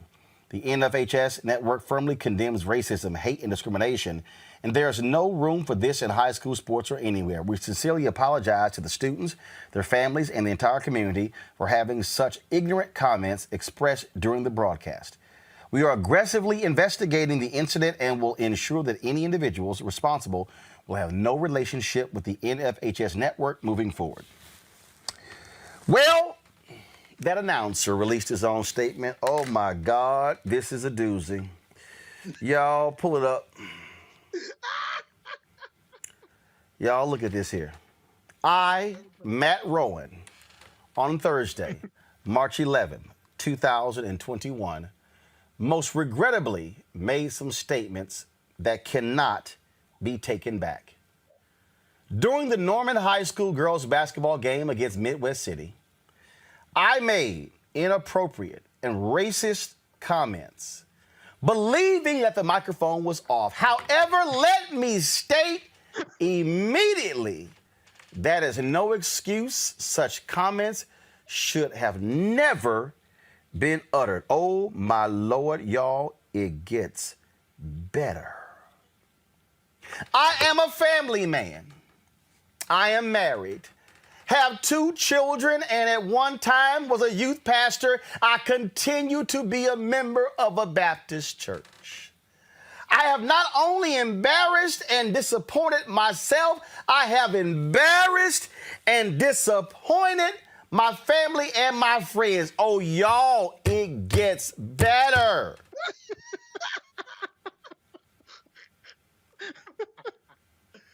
I will state that I suffer type 1 diabetes.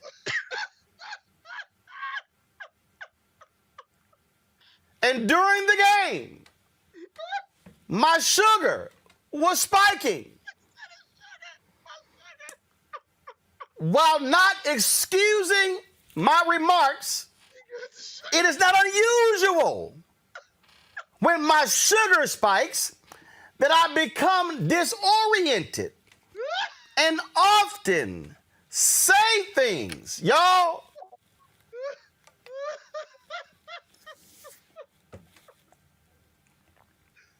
Y'all think I'm lying. Y'all, this is exactly what he wrote. Often say things that are not appropriate as well as hurtful. I do not believe that I would have made such horrible statements absent my sugar spiking. I'm gonna come back and read this, but my both of my grandmothers had diabetes. My dad has diabetes. My brother has diabetes. I think my mom has diabetes. I've never seen my daddy or my grandmothers or my brother or my mama go, ooh, my sugar spiking, nigga. It's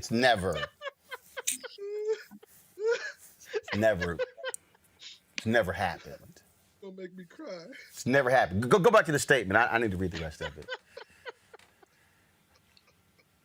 During this time, I was with a colleague and friend, Scott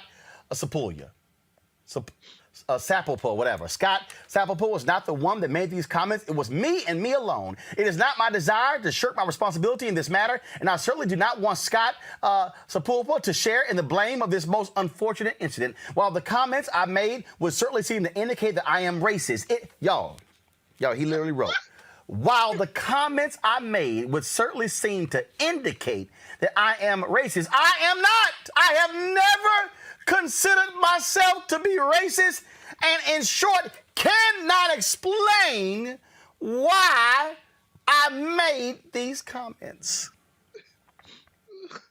Oh my God. Oh. Is he a member of hashtag Team Sugar on Grits? Go back to the statement, please. I offer my most sincere apologies for the inappropriate comments made and hope that I can obtain forgiveness. I specifically apologize to the Norman High School girls basketball team, their families, their coaches, and their entire school system. Additionally, I offer my apologies to OSSAA and NFHS Network. Further apologize to all involved in the situation and simply to the entire sports community. There are no other words to explain what occurred. This is something for which I must take responsibility, and I wholeheartedly accept responsibility for my words and actions. It is my sincere desire that I can obtain forgiveness for my actions and words. I have never in my life, Kieran, never in my life have I heard the diabetes defense for bigotry. Right. Me either. I've never heard somebody say, if only I did not have my sugar spike, I would not have burned that cross in the front yard.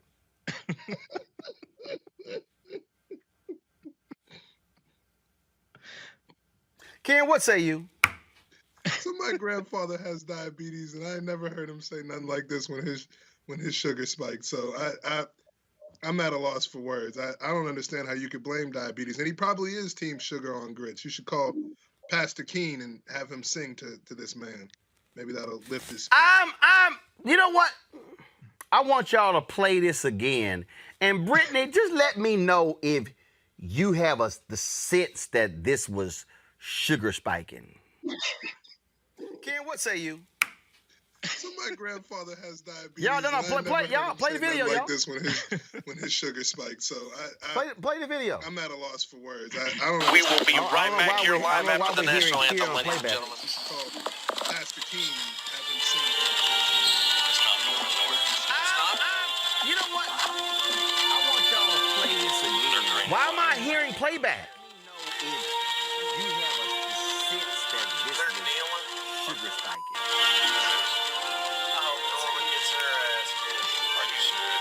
Midwest city, isn't it?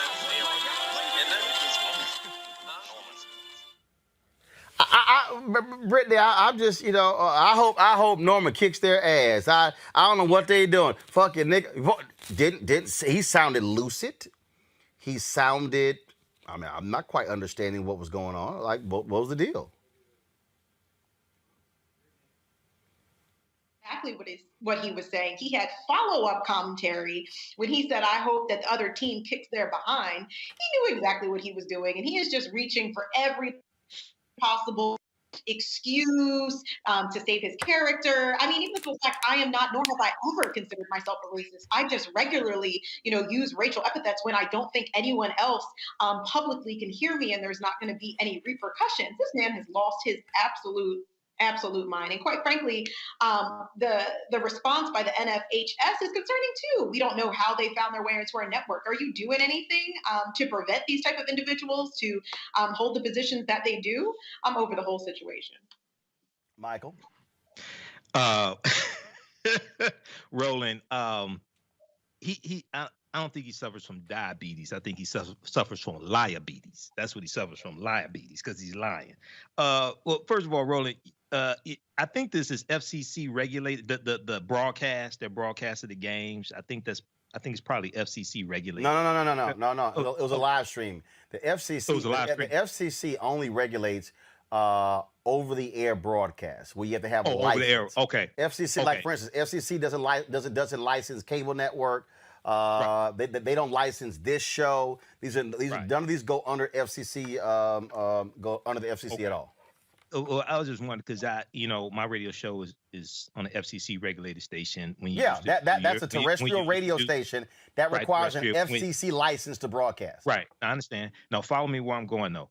And when you used to do your show, when I used to guest host, you were FCC regulated. But even though this isn't, if he has a history of having low sugar and prone to say anything, why is he on the air in the first place? If he has a history of saying that, because he said sometimes when my sugar goes low, I'll say things that are crazy. But the other thing is this kind of reminds me of the whole Don Imus nappy hated H's thing, and Don Imus said that on the air and got eventually taken off the air. But were all the team members that took a knee black? Weren't there some white team members? Could be. Okay, I'm just wondering why he ain't called them a racial epithet for white people, just black people, because the white people took a knee possibly as well. But once again, this goes back to I call it the white national anthem. People call it the Star Spangled Banner. I call it the white national anthem because it was read by Francis Scott Key, September 14th, 1814. He was a white supremacist slave owner who thought African people were mentally inferior. So. Okay. I think he has diabetes, and I would personally, I want to have a conversation with Matt Roland or Roland. I want to ask him, why you take such offense at people taking a knee to protest against police brutality and racism? They're not protesting against the Star Spangled Banner, just like Rosa Parks didn't sit on the bus to protest against the bus. She was protesting against segregation. So why are you so offended by that? But look. Y'all, I done heard a whole lot. I ain't never heard my diabetes and sugar spike made me say them niggas. That's never happened. I'm just like, y'all, come on, just stop it. All right, folks, back to our Roland Martin Unfiltered video in just one moment. It's time to be smart. When we control our institutions, we win.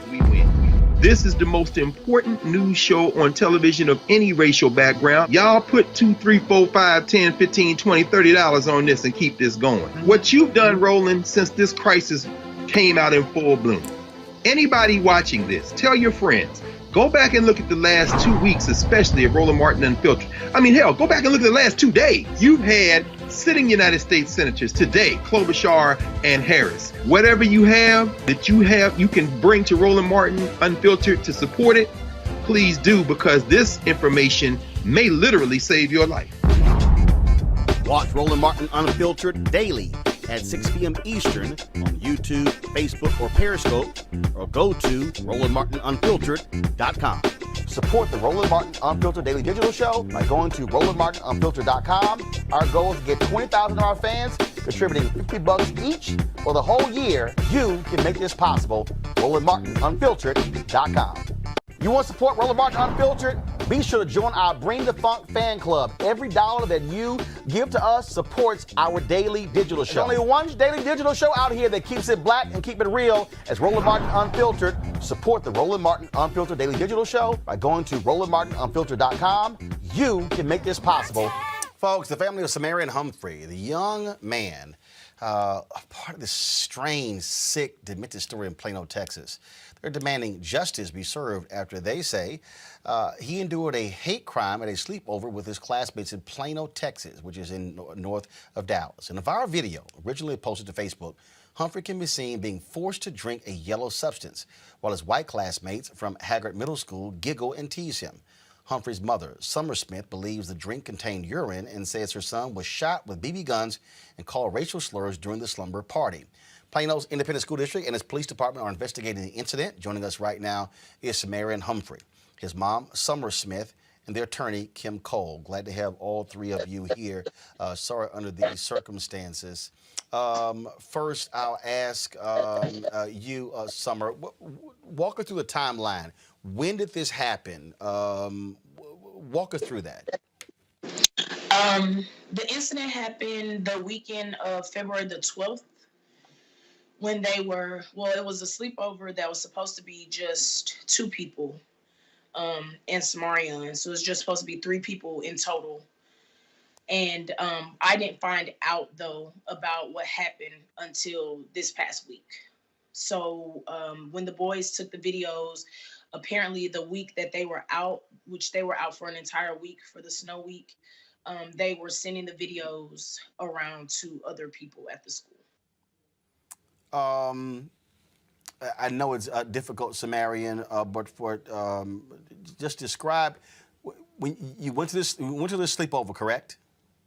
Yes. How many other kids were there? There were. The first night. So the first night there were only, like, at all there was only 1 other kid there. Okay, and so were there parents there? Were there other parental were there chaperones? Were there guidance, or y'all left alone? We were left alone. Which is also obviously problematic there. So you're at a classmate's house. Were y'all watching movies? Like, how did all of this even just happen? So at first, the first night, it was just me and the other kid, and we were just playing video games and watching movies, and we went out to eat. But then the second night, that's when the 3 boys came over, and then at first we were just playing video games and watching movies, and then later on that night, that's when it all happened. When did you find out, Summer, what took place? I found out Tuesday, which was like March the 2nd. The boys so there was 3 specific boys that came over that following night that I didn't even know were going to be there. And one of those boys and Samarian got into it about his racial slurs and about these disgusting things that he said about women. And in that, he threatened him that if he told anything, they were going to jump him. I didn't know what he was saying, till what. I just knew that they were saying they were going to jump him. So I told Samarian, well, you go to school and you go straight to the principal's office. And he said to me, okay, I'm really scared. We had a conversation about it. I said, don't worry. She's going to take care of it. I'm going to take care of it if she doesn't. And when he got there, and then the principal, of course, started asking, the assistant principal, she started asking him questions. And so during that, he said that he literally just told it all.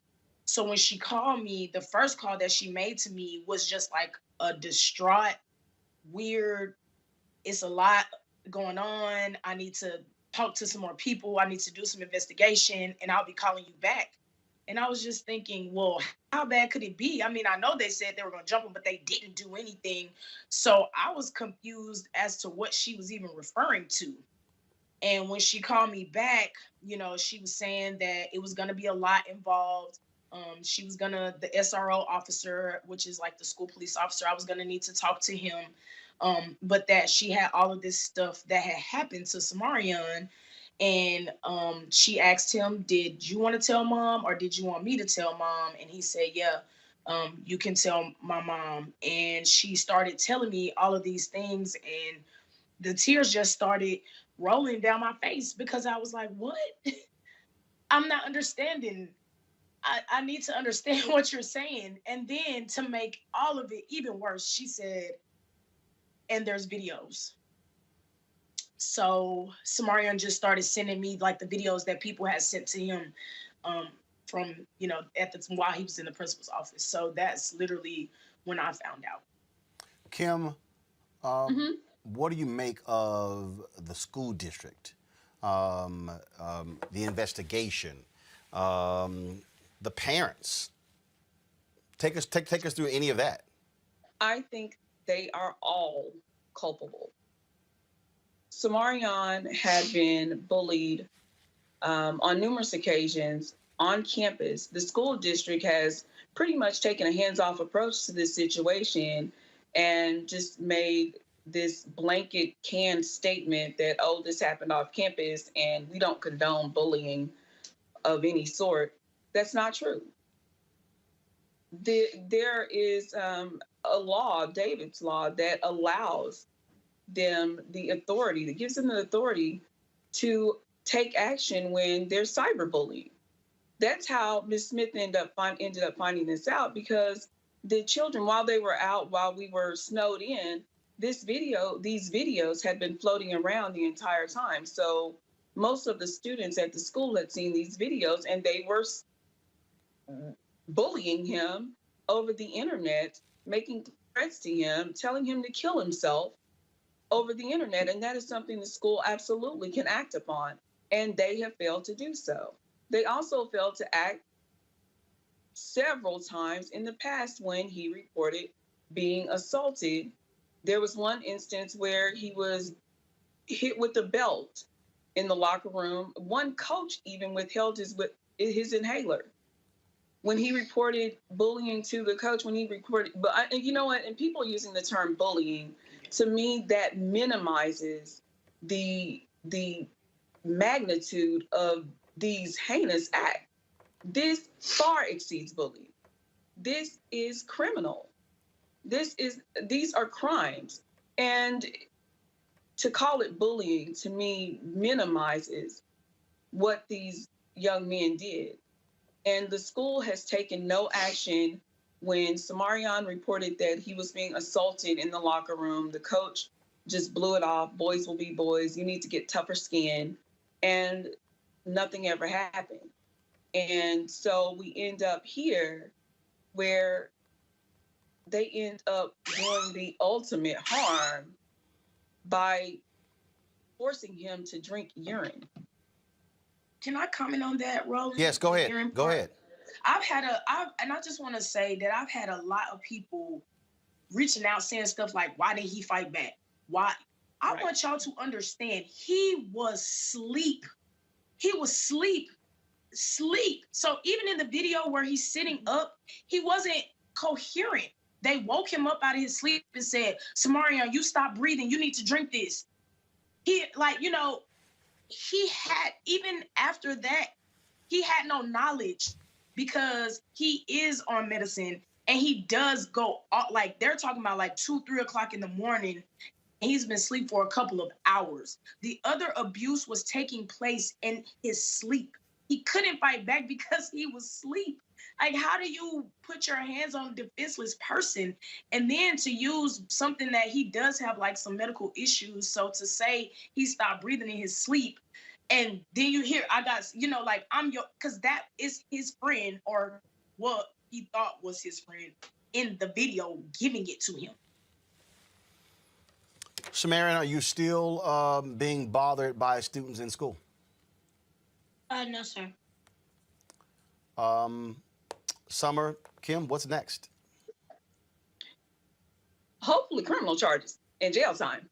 Like I said, these are crimes, and given the fact that they were using racial slurs while they were committing these assaults and attacks and shooting him, this rises to the level of a hate crime. So what's next is I would like to see these white teenage boys prosecuted as if they were black boys. How about we do that?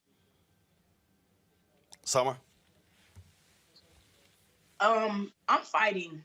What I want to say, I know all these people, I really just want to, I'm glad that you gave the opportunity. I hope people are tuning in, since everybody has this, I don't know, narrative that they've created in their minds, you know, coming to like try to attack me. Why was he had a sleepover in a pandemic? It was supposed to be 3 people. People go to restaurants in the pandemic, you know. So I wanted to address a couple of things. For one, I know his parents. I have spoken to his parents. Before this incident, my baby has hung out with this boy several times. I know them. He would not have gone anywhere without me knowing. And I had the text messages and everything to prove it. So this is not a case of why did you let him go with some bullies? Never, never. If he would have known that those 3 boys were going to even come by at any time, he wouldn't have gone. He wouldn't have wanted to go. This is a case of this boy, and I guess on the other side, because you have to remember, he was like virtual. So he's not going to the campus at this time. So they're hanging out outside, you know, of school. They're playing games every weekend. You know, he's gone over his mom's house. This is someone that he already knew, played football with for 2 years, never tried anything ever. And I just want to be clear. I have done nothing but attempt to protect him, his life, and his sister. That's the type of mother that I am. I just want to be clear in that I am going to fight. And not just for him, for all these other babies and mothers and fathers that have reached out to me about Haggard and the things that have been done and how they sweep things under the rugs. These 3 bullies have been in multiple situations and received nothing. Stayed on the football team, stayed in their regular classes. Nothing has happened. The law will be changed. We are fighting. All the people behind my baby, we are fighting. I just want to be clear. Okay, I'm sorry. I begin upset. No. Go ahead. Go. No, you can. No, you look. Give an opportunity. Share what you want to say. Go right ahead. I also just want to say to the police department as well that there is a disconnect, because you try to go to the school because you think that's what you should do that because they're at school. These things are happening at school. They're supposed to be protected at school. So of course you're going to go to the school and think that your child is going to be protected. But the minute that you go to them, they say, oh, you know, there's only certain things we could do. They pick and choose, and then go to the police. You go to the police and they say, well, this is a bullying issue. The school should handle it. It is a disconnect there. That's another reason why I'm fighting. My inbox freezes up when I try to check the number of messages. My daughter started the petition on Tuesday before this even went viral, okay? Before I decided to even post it. And the reason that I decided to post it is because nobody would help me. Literally, I called lawyers. I called the news. I sent emails. I was like, it happened to my child and nobody will help me. The school said to me so many times, there's nothing we can do. There's nothing we can do. I even asked her, when you say there's nothing we can do, what exactly do you mean by that? Because there's all of these things that you can do.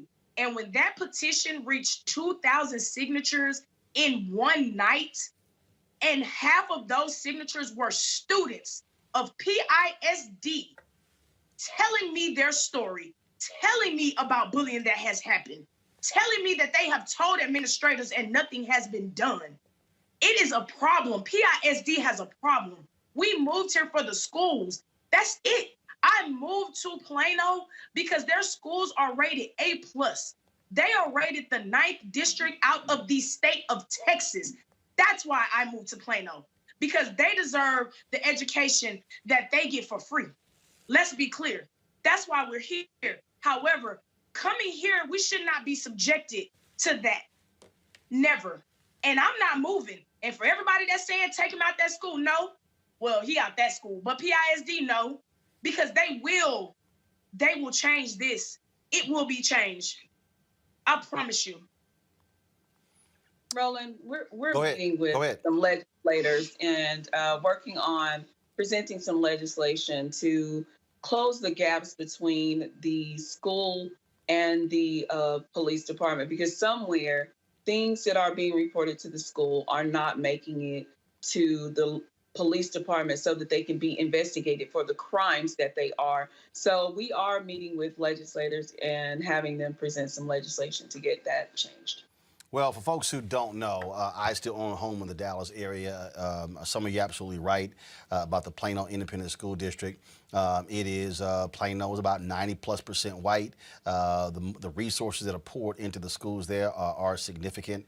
And the reality is you're right in wanting the best education you can for your child, but also it's important that he be safe at all times, no matter as well. And so certainly we fully expect the Plano Independent School District and as well as the Plano Police to do their job there as well. So certainly keep us abreast of what's going on. Sumerian, you keep your head up. I got to ask you this here.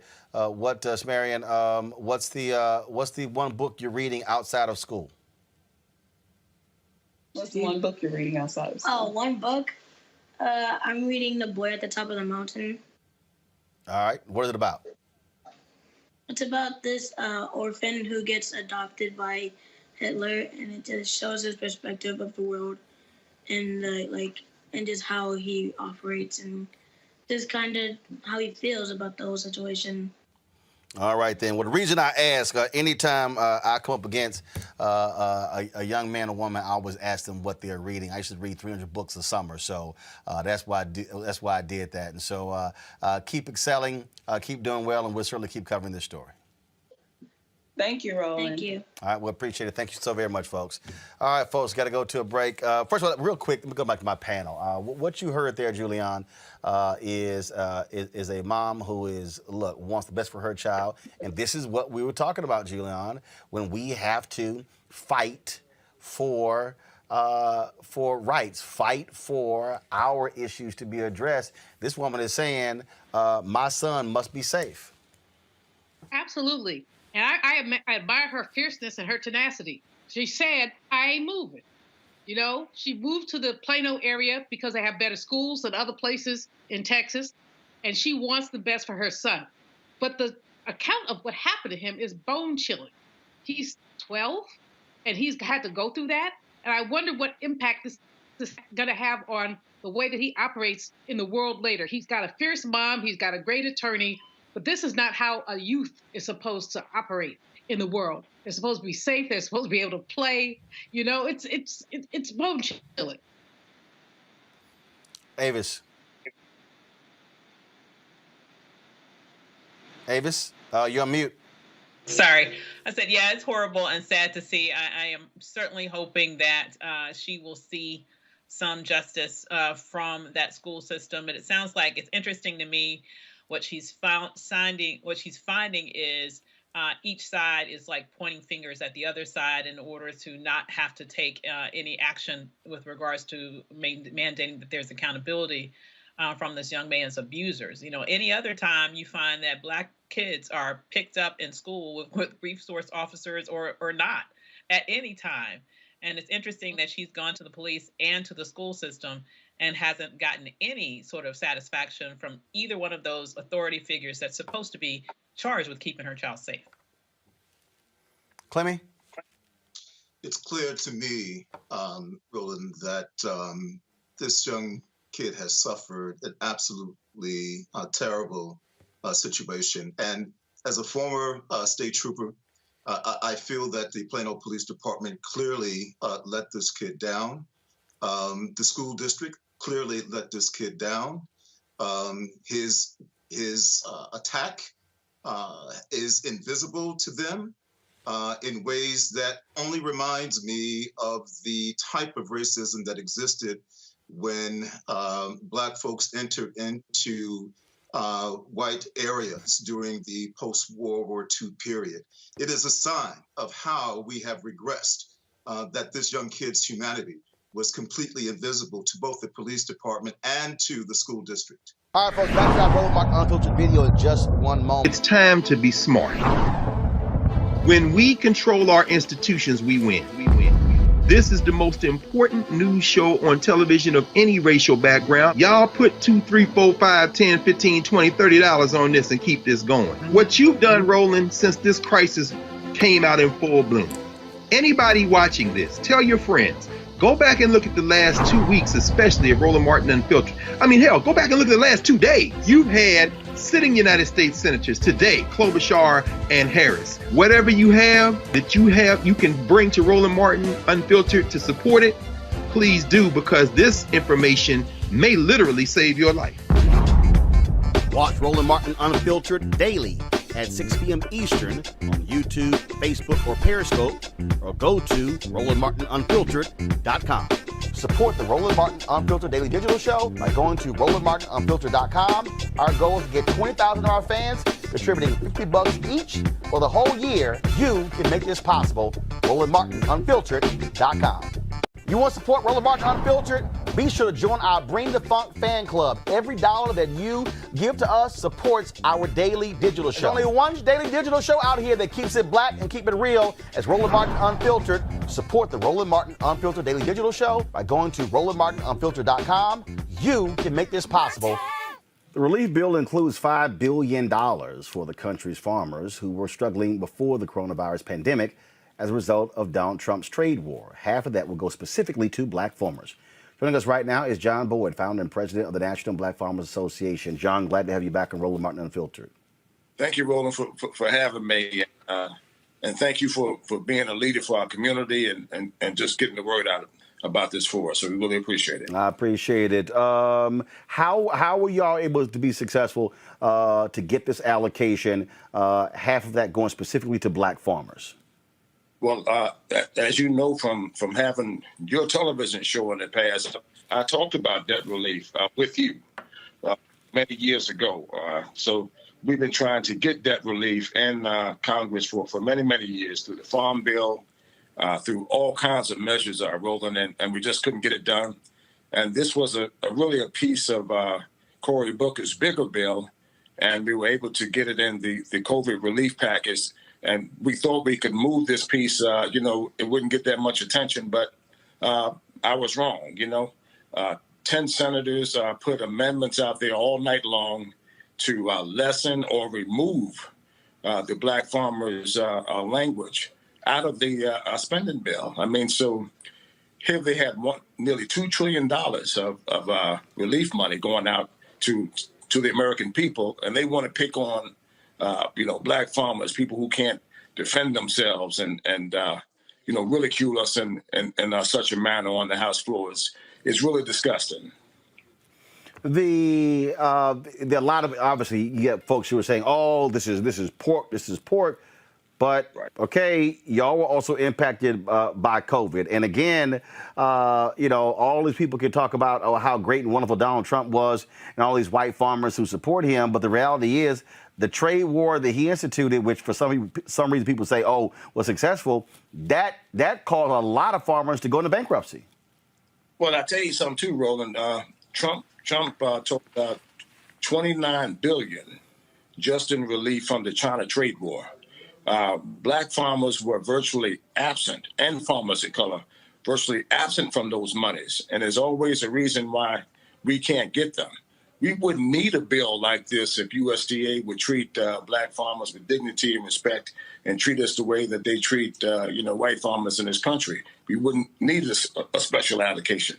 But they refuse to change. And although we've had some successes in the past, the discriminating culture at USDA remains the same. As long as it remains the same, we're going to always have problems, And if you look at Senator Lindsey Graham's comments, Roland, where he said he thought it was reparations, and at the beginning of his statement, he said, "Oh, this this measure really bothers me, is what he said. And at the end of his statement, he said, we really need to check these people. Well, he wasn't checking black farmers when the many times I've been by his office to ask him to look at the problems at USDA, how they were discriminated against black farmers. He wasn't checking black farmers when they was tearing their applications up and refusing to lend us money and refusing even to take our applications. And he wasn't checking black farmers when we lost millions and millions of acres of land at USDA. He had 6,000, I checked out membership. He has over 6,000 black farmers in his state.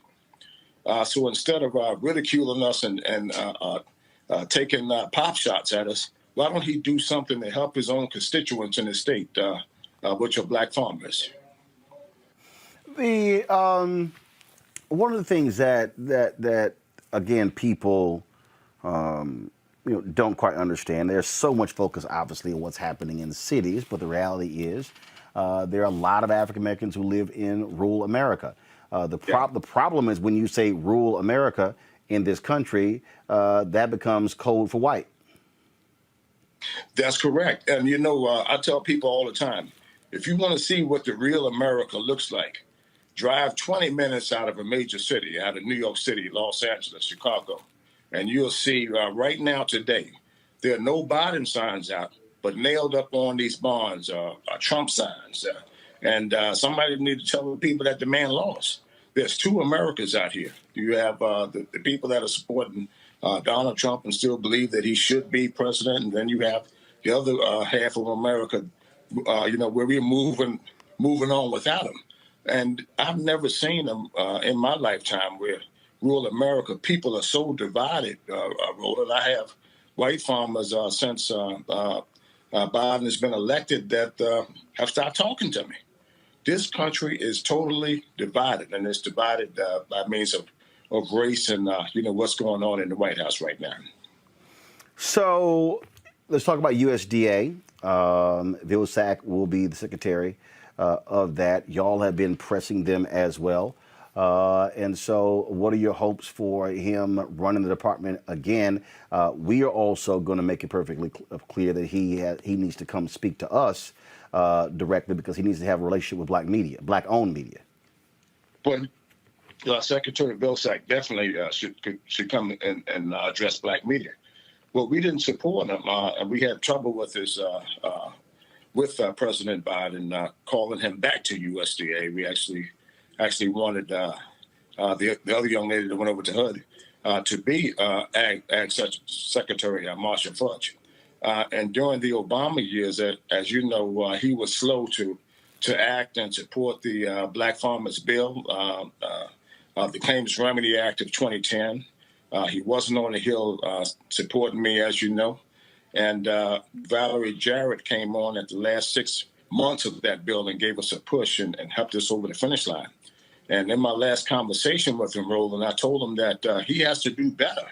The old Vilsack that was there during the Obama years, this is a new time. We have an agriculture chairman in the House, Scott, and we have 2 black members in the Agriculture Senate Committee, Booker and Warnock. This isn't the same, political ramifications where he was 8 years ago. And he said he would do better. But as my daddy taught me, don't watch what they say, but watch absolutely everything that they do. So we're going to be watching him and make sure that he does what he's supposed to do. And what I'm a little nervous about, Roland, is we have this $5 billion allocation, but it still has to be rolled out under the direction of the secretary, which is Secretary Tom Vilsack. So we're going to need help from people like you to help us, hold them accountable. Well, you can bank on that happening, John Boyd. And we surely appreciate it. Thanks a bunch. Keep fighting, and we'll keep. Anytime you want to chat, just give us a call. We'll make it happen. Thank you, man. We love you, and I love this show. Thank you very much. And I appreciate it. Thank you so very much. All right, folks, back to our Roland Mark Unfiltered video in just one moment. It's time to be smart. When we control our institutions, we win. This is the most important news show on television of any racial background. Y'all put $2, $3, $4, $5, $10, $15, $20, $30 on this and keep this going. What you've done, Roland, since this crisis came out in full bloom. Anybody watching this, tell your friends. Go back and look at the last 2 weeks, especially of Roland Martin Unfiltered. I mean, hell, go back and look at the last 2 days. You've had sitting United States senators today, Klobuchar and Harris. Whatever you have that you can bring to Roland Martin Unfiltered to support it, please do, because this information may literally save your life. Watch Roland Martin Unfiltered daily at 6 p.m. Eastern on YouTube, Facebook, or Periscope, or go to RolandMartinUnfiltered.com. Support the Roland Martin Unfiltered Daily Digital Show by going to RolandMartinUnfiltered.com. Our goal is to get 20,000 of our fans contributing $50 each for the whole year. You can make this possible. RolandMartinUnfiltered.com. You want to support Roland Martin Unfiltered? Be sure to join our Bring the Funk fan club. Every dollar that you give to us supports our daily digital show. There's only one daily digital show out here that keeps it black and keep it real as Roland Martin Unfiltered. Support the Roland Martin Unfiltered Daily Digital Show by going to RolandMartinUnfiltered.com. You can make this possible. Day one of the trial of ex-Minneapolis cop Derek Chauvin is taking place. It ended early today. Hennepin County Judge Peter Cahill postponed the jury selection as prosecutors asked an appeals court to decide whether the trial should resume, while an appeal to reinstate the third-degree murder charges for Chauvin are still pending. Judge Cahill said he intends to resume the jury selection process tomorrow morning unless the Court of Appeals orders him to stop. Now, all day we have been, of course, live streaming various developments taking place out of Minneapolis on our Roland Martin Unfiltered feed. We've been streaming a protest outside of the courtroom, people there speaking up on behalf of George Floyd, of course, the black man who was murdered by Derek Chauvin when he pressed his knee up against his neck Memorial Day in 2020. Now, Chauvin, of course, is the officer got the most serious charges against him. And so we've been live streaming the scene outside. Also, folks, 1,000 National Guard troops surrounding the courthouse. What the hell is that all about? In addition, of course, you have Chauvin and his supporters as well. Joining us right now is Leslie Resman. She's the former president for the Minneapolis NAACP, also founder of Don't Complain, Activate. Leslie, glad to have you here on Roland Martin Unfiltered. First and foremost, we've been making it clear to these folks in the media, this is not the George Floyd trial. This is the Derek Chauvin murder trial, the person who is charged with murdering George Floyd. George Floyd is not the one who's going to be put on trial here. Oh, 100%. Officer Chauvin is a murderer. He's actually a serial murderer. If you ask people here in Minnesota, this is not the first case, but this is going to be the last. We are looking forward to him being not only charged, but convicted of the murder of Brother George Floyd. One of the things that, again, happened was that the appeals court threw out they overturned the decision in throwing out third-degree murder charges against Derek Chauvin, and that's what is being appealed. And so that's what the holdup is with jury selection today. 100%. I'm very confident in Attorney General Keith Ellison and his continued push to make sure that the correct charges are brought against Officer Chauvin. Obviously, we are not happy to see it delayed at least until tomorrow, but we're looking forward to getting this trial started. But one of the things that that we look at here is that obviously how Minneapolis responded to this. It was the murder of George Floyd has sparked national unrest all across this country. What do you make of this massive presence of National Guard troops around the courthouse? I think it's overrated. Minneapolis spent over $1 million barricading the courthouse. I think it's important to note they're not only intentional about protecting property, but protecting a white male police officer who murdered a black male so that he could get his day to stand at trial, a day that George Floyd did not get when Officer Chauvin took law and order into his own hand and decided to murder Brother George Floyd. I think that it's always alarming to see the extent that America is willing to go to protect property and white people, quote unquote, from black people who are typically just peaceful protesters. Obviously, and also people the family's not too happy if a judge decided only one family member can be present in the courtroom, supposedly because of COVID restrictions. Yeah, that's also very alarming. especially because his family's coming from Houston too, right? That's important to note that many of the family members are not here in Minnesota. So to have the family fly all the way in from Houston to just have them going in one at a time, in and out, I know that they can do better than that. Absolutely. And so we're going to be covering this every single day, and certainly all eyes are on the nation, what's happening there in Minneapolis. Thank you. All right, we certainly appreciate it. Thanks a lot. All right, folks, back to our Roland Martin Unfiltered video in just one moment. It's time to be smart. When we control our institutions, we win. This is the most important news show on television of any racial background. Y'all put $2, $3, $4, $5, $10, $15, $20, $30 on this and keep this going. What you've done, Roland, since this crisis came out in full bloom. Anybody watching this, tell your friends. Go back and look at the last 2 weeks, especially of Roland Martin Unfiltered. I mean, hell, go back and look at the last 2 days. You've had sitting United States senators today, Klobuchar and Harris. Whatever you have that you can bring to Roland Martin Unfiltered to support it, please do, because this information may literally save your life. Watch Roland Martin Unfiltered daily at 6 p.m. Eastern on YouTube, Facebook, or Periscope, or go to RolandMartinUnfiltered.com. Support the Roland Martin Unfiltered Daily Digital Show by going to RolandMartinUnfiltered.com. Our goal is to get 20,000 of our fans contributing $50 each for the whole year. You can make this possible. RolandMartinUnfiltered.com. You want to support Roland Martin Unfiltered? Be sure to join our Bring the Funk fan club. Every dollar that you give to us supports our daily digital show. There's only one daily digital show out here that keeps it black and keep it real. As Roland Martin Unfiltered. Support the Roland Martin Unfiltered Daily Digital Show by going to RolandMartinUnfiltered.com.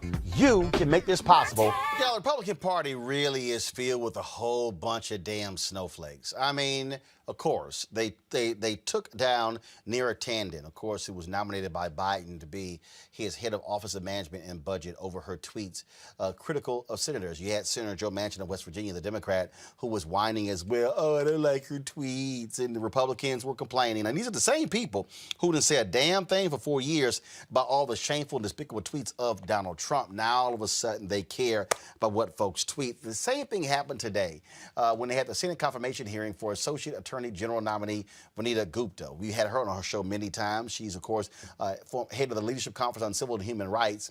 Listen to this. Yeah, I was about to go there. This idiot from Texas, who's an absolute embarrassment for those of us who are from Texas, Ted Cruz. Watch this crap. The Department of Justice has a long history of being apolitical, of exercising fidelity to law, of not being used as a partisan weapon to target the enemies of whichever administration is in power. The Obama-Biden administration corrupted that process, and we are still dealing with the consequences. I believe appointees to the Department of Justice should have a demonstrated record of fidelity to law and impartiality, an ability to defend the rule of law. Ms. Gupta, as I look at your record is one of an extreme partisan advocate. Your record is an ideologue. Now, there's a role in our democratic and political process for ideologues, for people that are extreme, radical advocates. That role, I believe, is not being the number 3 lawyer at the Department of Justice in charge of the impartial and fair administration of justice. As I look at your record on every single issue, the positions you've advocated for are on the extreme left, and you've demonstrated an intolerance for and hostility to anyone that disagrees with the extreme left political positions. On the issue of abortion, is there any restriction whatsoever on an abortion that you believe is permissible? Senator, first, let me begin by saying I'm sorry that you feel that way. As a lifelong civil rights advocate, my duty has been to enforce the Constitution, not enforce anyone's political agenda or partisan agenda. I have apologized today for some of the harsh rhetoric that I've used, and I mean that And I'm not focusing on your college years. I'm focusing on as an adult and practicing lawyer. But let's just start with a substantive question. Is it permissible for the government to prohibit partial birth abortion? Yes or no? Senator, my duty, if confirmed, will be to federal laws and the Constitution. Roe versus Wade is established precedent. and has been reaffirmed numerous times by the courts. And my duty will be to enforce the federal laws and the Constitution. Okay, so you're declining to answer that. How about the Heller decision, which upheld the individual right to keep and bear arms, a fundamental right in the Bill of Rights? Was Heller rightly decided? Senator, Heller is law of the land, and I will enforce Heller as. Okay, as so you're not precedent of the answering that Supreme either. Court. All right, let's shift to a different topic. Religious liberty. You've demonstrated significant hostility to religious liberty. You have defended the Obama administration's targeting and persecuting of the Little Sisters of the Poor. Not too long ago, religious liberty was a bipartisan commitment in Congress. The Religious Freedom Restoration Act was introduced by then Representative Chuck Schumer. It passed the House unanimously. It passed the Senate 97-3 and was signed into law by President Clinton. Now, today's Democratic Party has abandoned religious liberty. Indeed, the Equality Act, of which you are a vocal supporter, that has now come out of the House of Representatives, is a radical piece of legislation that, among other things, explicitly repeals significant aspects of the Religious Freedom Restoration Act to take away our religious liberties. You have been a vocal defender of the Equality Act. Do you agree with the provisions stripping RFRA's religious liberty protections from Americans? Senator, let me begin by saying that religious liberty is incredibly important to me. I am a person of faith. My family is one of deep and abiding faith. And this country's founding freedom was rooted in religious liberty. I have defended religious freedom throughout my career. When I was at the Justice Department, I launched an interagency effort to protect religious Ms. liberty. Gupta, I appreciate that, but our time is Senator, limited. So if you could answer the question it's only I asked. fair to allow her to complete her answer. Mr. Chairman, I understand that she has things she wants to say, but I asked if she supports the repeal of RFRA. That's not the question. Senator, if you want to make a speech, you may make a speech. But I'm asking a question. I'm asking a question, and she's giving a speech, and I understand that you support her nomination, so you're giving a speech too. But I'm asking a question. I'm asking you to allow her to answer. She was not answering. She's welcome to answer the question. The question is, do you support the Equality Acts repealing RFRA's protections of religious liberty for Americans? Senator, I support RFRA. I have enforced provisions of RFRA, and the Justice Department must enforce the law. The Justice Department enforces religious liberty and protects it. It also enforces our nation's anti-discrimination laws. Let me try a third time. Do you support the Equality Act's repeal of RFRA's religious liberty protections? Senator, if confirmed as Associate Attorney General, my duty will be to enforce laws to protect religious liberty and the anti-discrimination laws that the Justice Department Okay, so you're declining to answer that as well. Actually, she did. Here's Senator Dick Durbin, who is the chair of the Senate Judiciary Committee, speaking about the attacks from Republicans. Watch this. And would you like to say a few words about Senator Grassley's concern with your tweets? Thank you, Chairman Durbin. I do not support defunding the police. I have, in fact, spent my career advocating where it's been necessary for greater resources for law enforcement in things like body-worn cameras, officer wellness and safety programs, and any number of measures. I believe that is why I today enjoy the honor of having so much law enforcement support. It would be with a great honor for me to return to the Justice Department precisely to continue to roll up my sleeves and work hand in glove and understand the current needs of law enforcement in some of the most challenging times that are presented for frontline responders. I have indeed, Senator, talked about something that I hear reflected from police officers and police chiefs, sheriffs, and civil rights activists about the fact that for too long we have placed almost all or so many of our nation's social problems at the feet of police. From everything from homelessness to mental health issues to substance use disorder.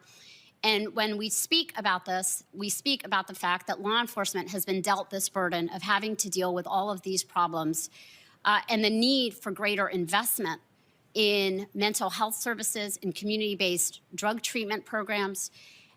And so when I've spoken about investments, it has been really about something that I've heard and I've talked to at length for years, long before George Floyd was killed, with law enforcement, about the need to provide them supports and to not have them be the only go-to response, holding the burden of all of these issues.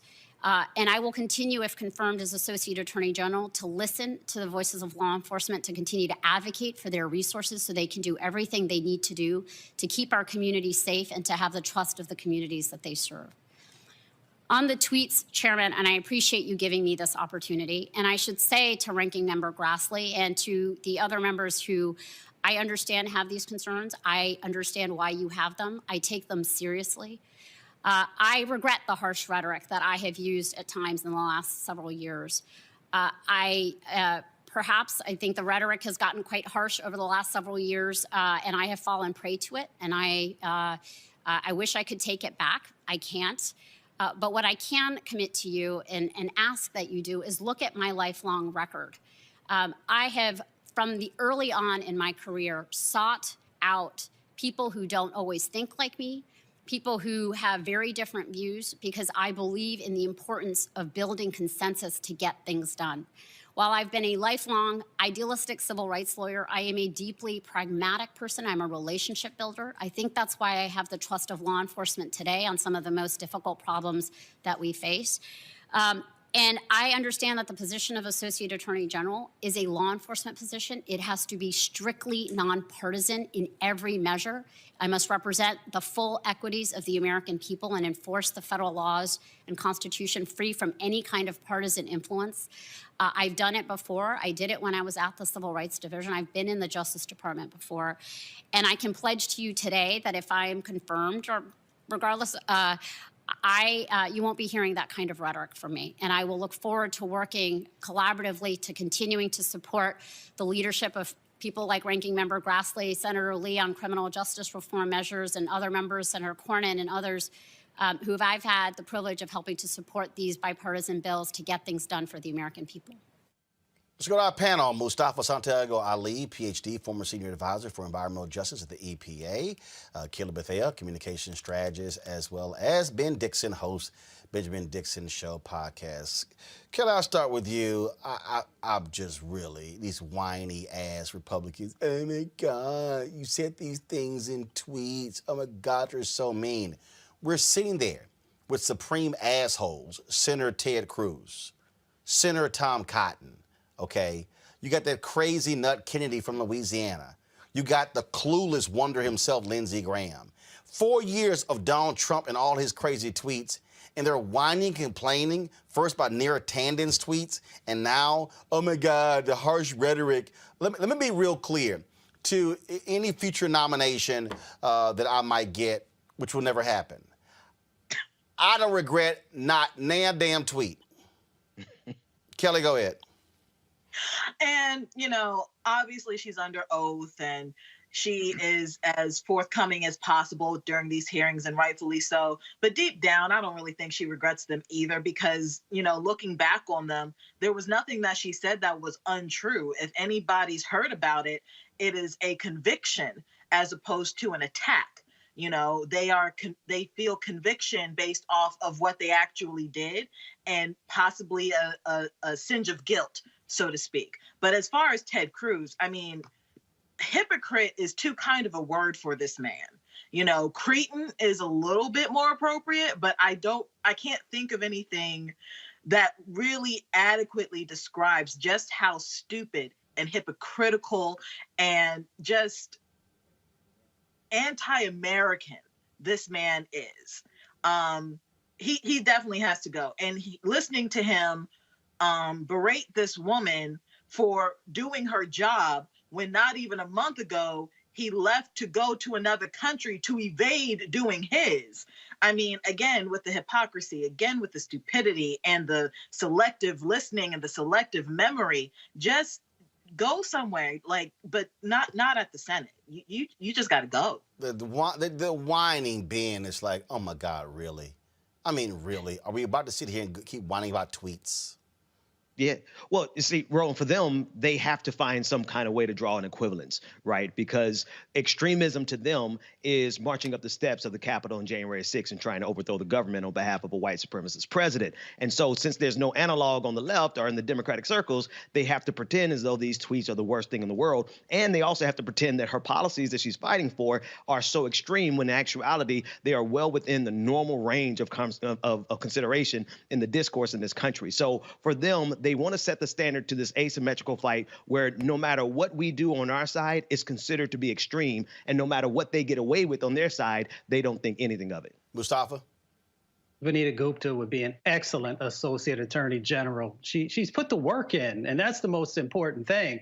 She has fought for everyday people her entire career. You know, from the time she was at the NAACP Legal Defense Fund, you know, she's been fighting for LGBTQ rights. She's been fighting for Black and brown folks' rights. She's been fighting voter suppression. She's been, you know, advocating and fighting for policies around economic justice and workers' rights.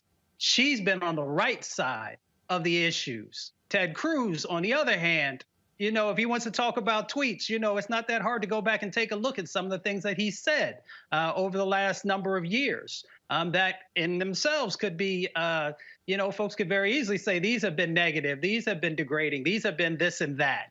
That doesn't matter. The substance is about the policy and the work that you have put in as an individual. And there's no comparison between the incredible work that she has done and the lack of work that has happened from the senator from the great state of Texas.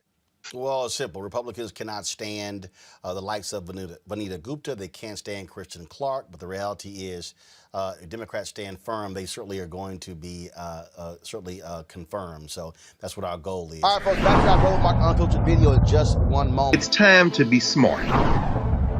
When we control our institutions, we win. This is the most important news show on television of any racial background. Y'all put $2, $3, $4, $5, $10, $15, $20, $30 on this and keep this going. What you've done, Roland, since this crisis came out in full bloom. Anybody watching this, tell your friends. Go back and look at the last 2 weeks, especially of Roland Martin Unfiltered. I mean, hell, go back and look at the last 2 days. You've had sitting United States senators today, Klobuchar and Harris. Whatever you have you can bring to Roland Martin Unfiltered to support it, please do, because this information may literally save your life. Watch Roland Martin Unfiltered daily at 6 p.m. Eastern on YouTube, Facebook, or Periscope, or go to RolandMartinUnfiltered.com. Support the Roland Martin Unfiltered Daily Digital Show by going to RolandMartinUnfiltered.com. Our goal is to get 20,000 of our fans contributing $50 each for the whole year. You can make this possible. RolandMartinUnfiltered.com.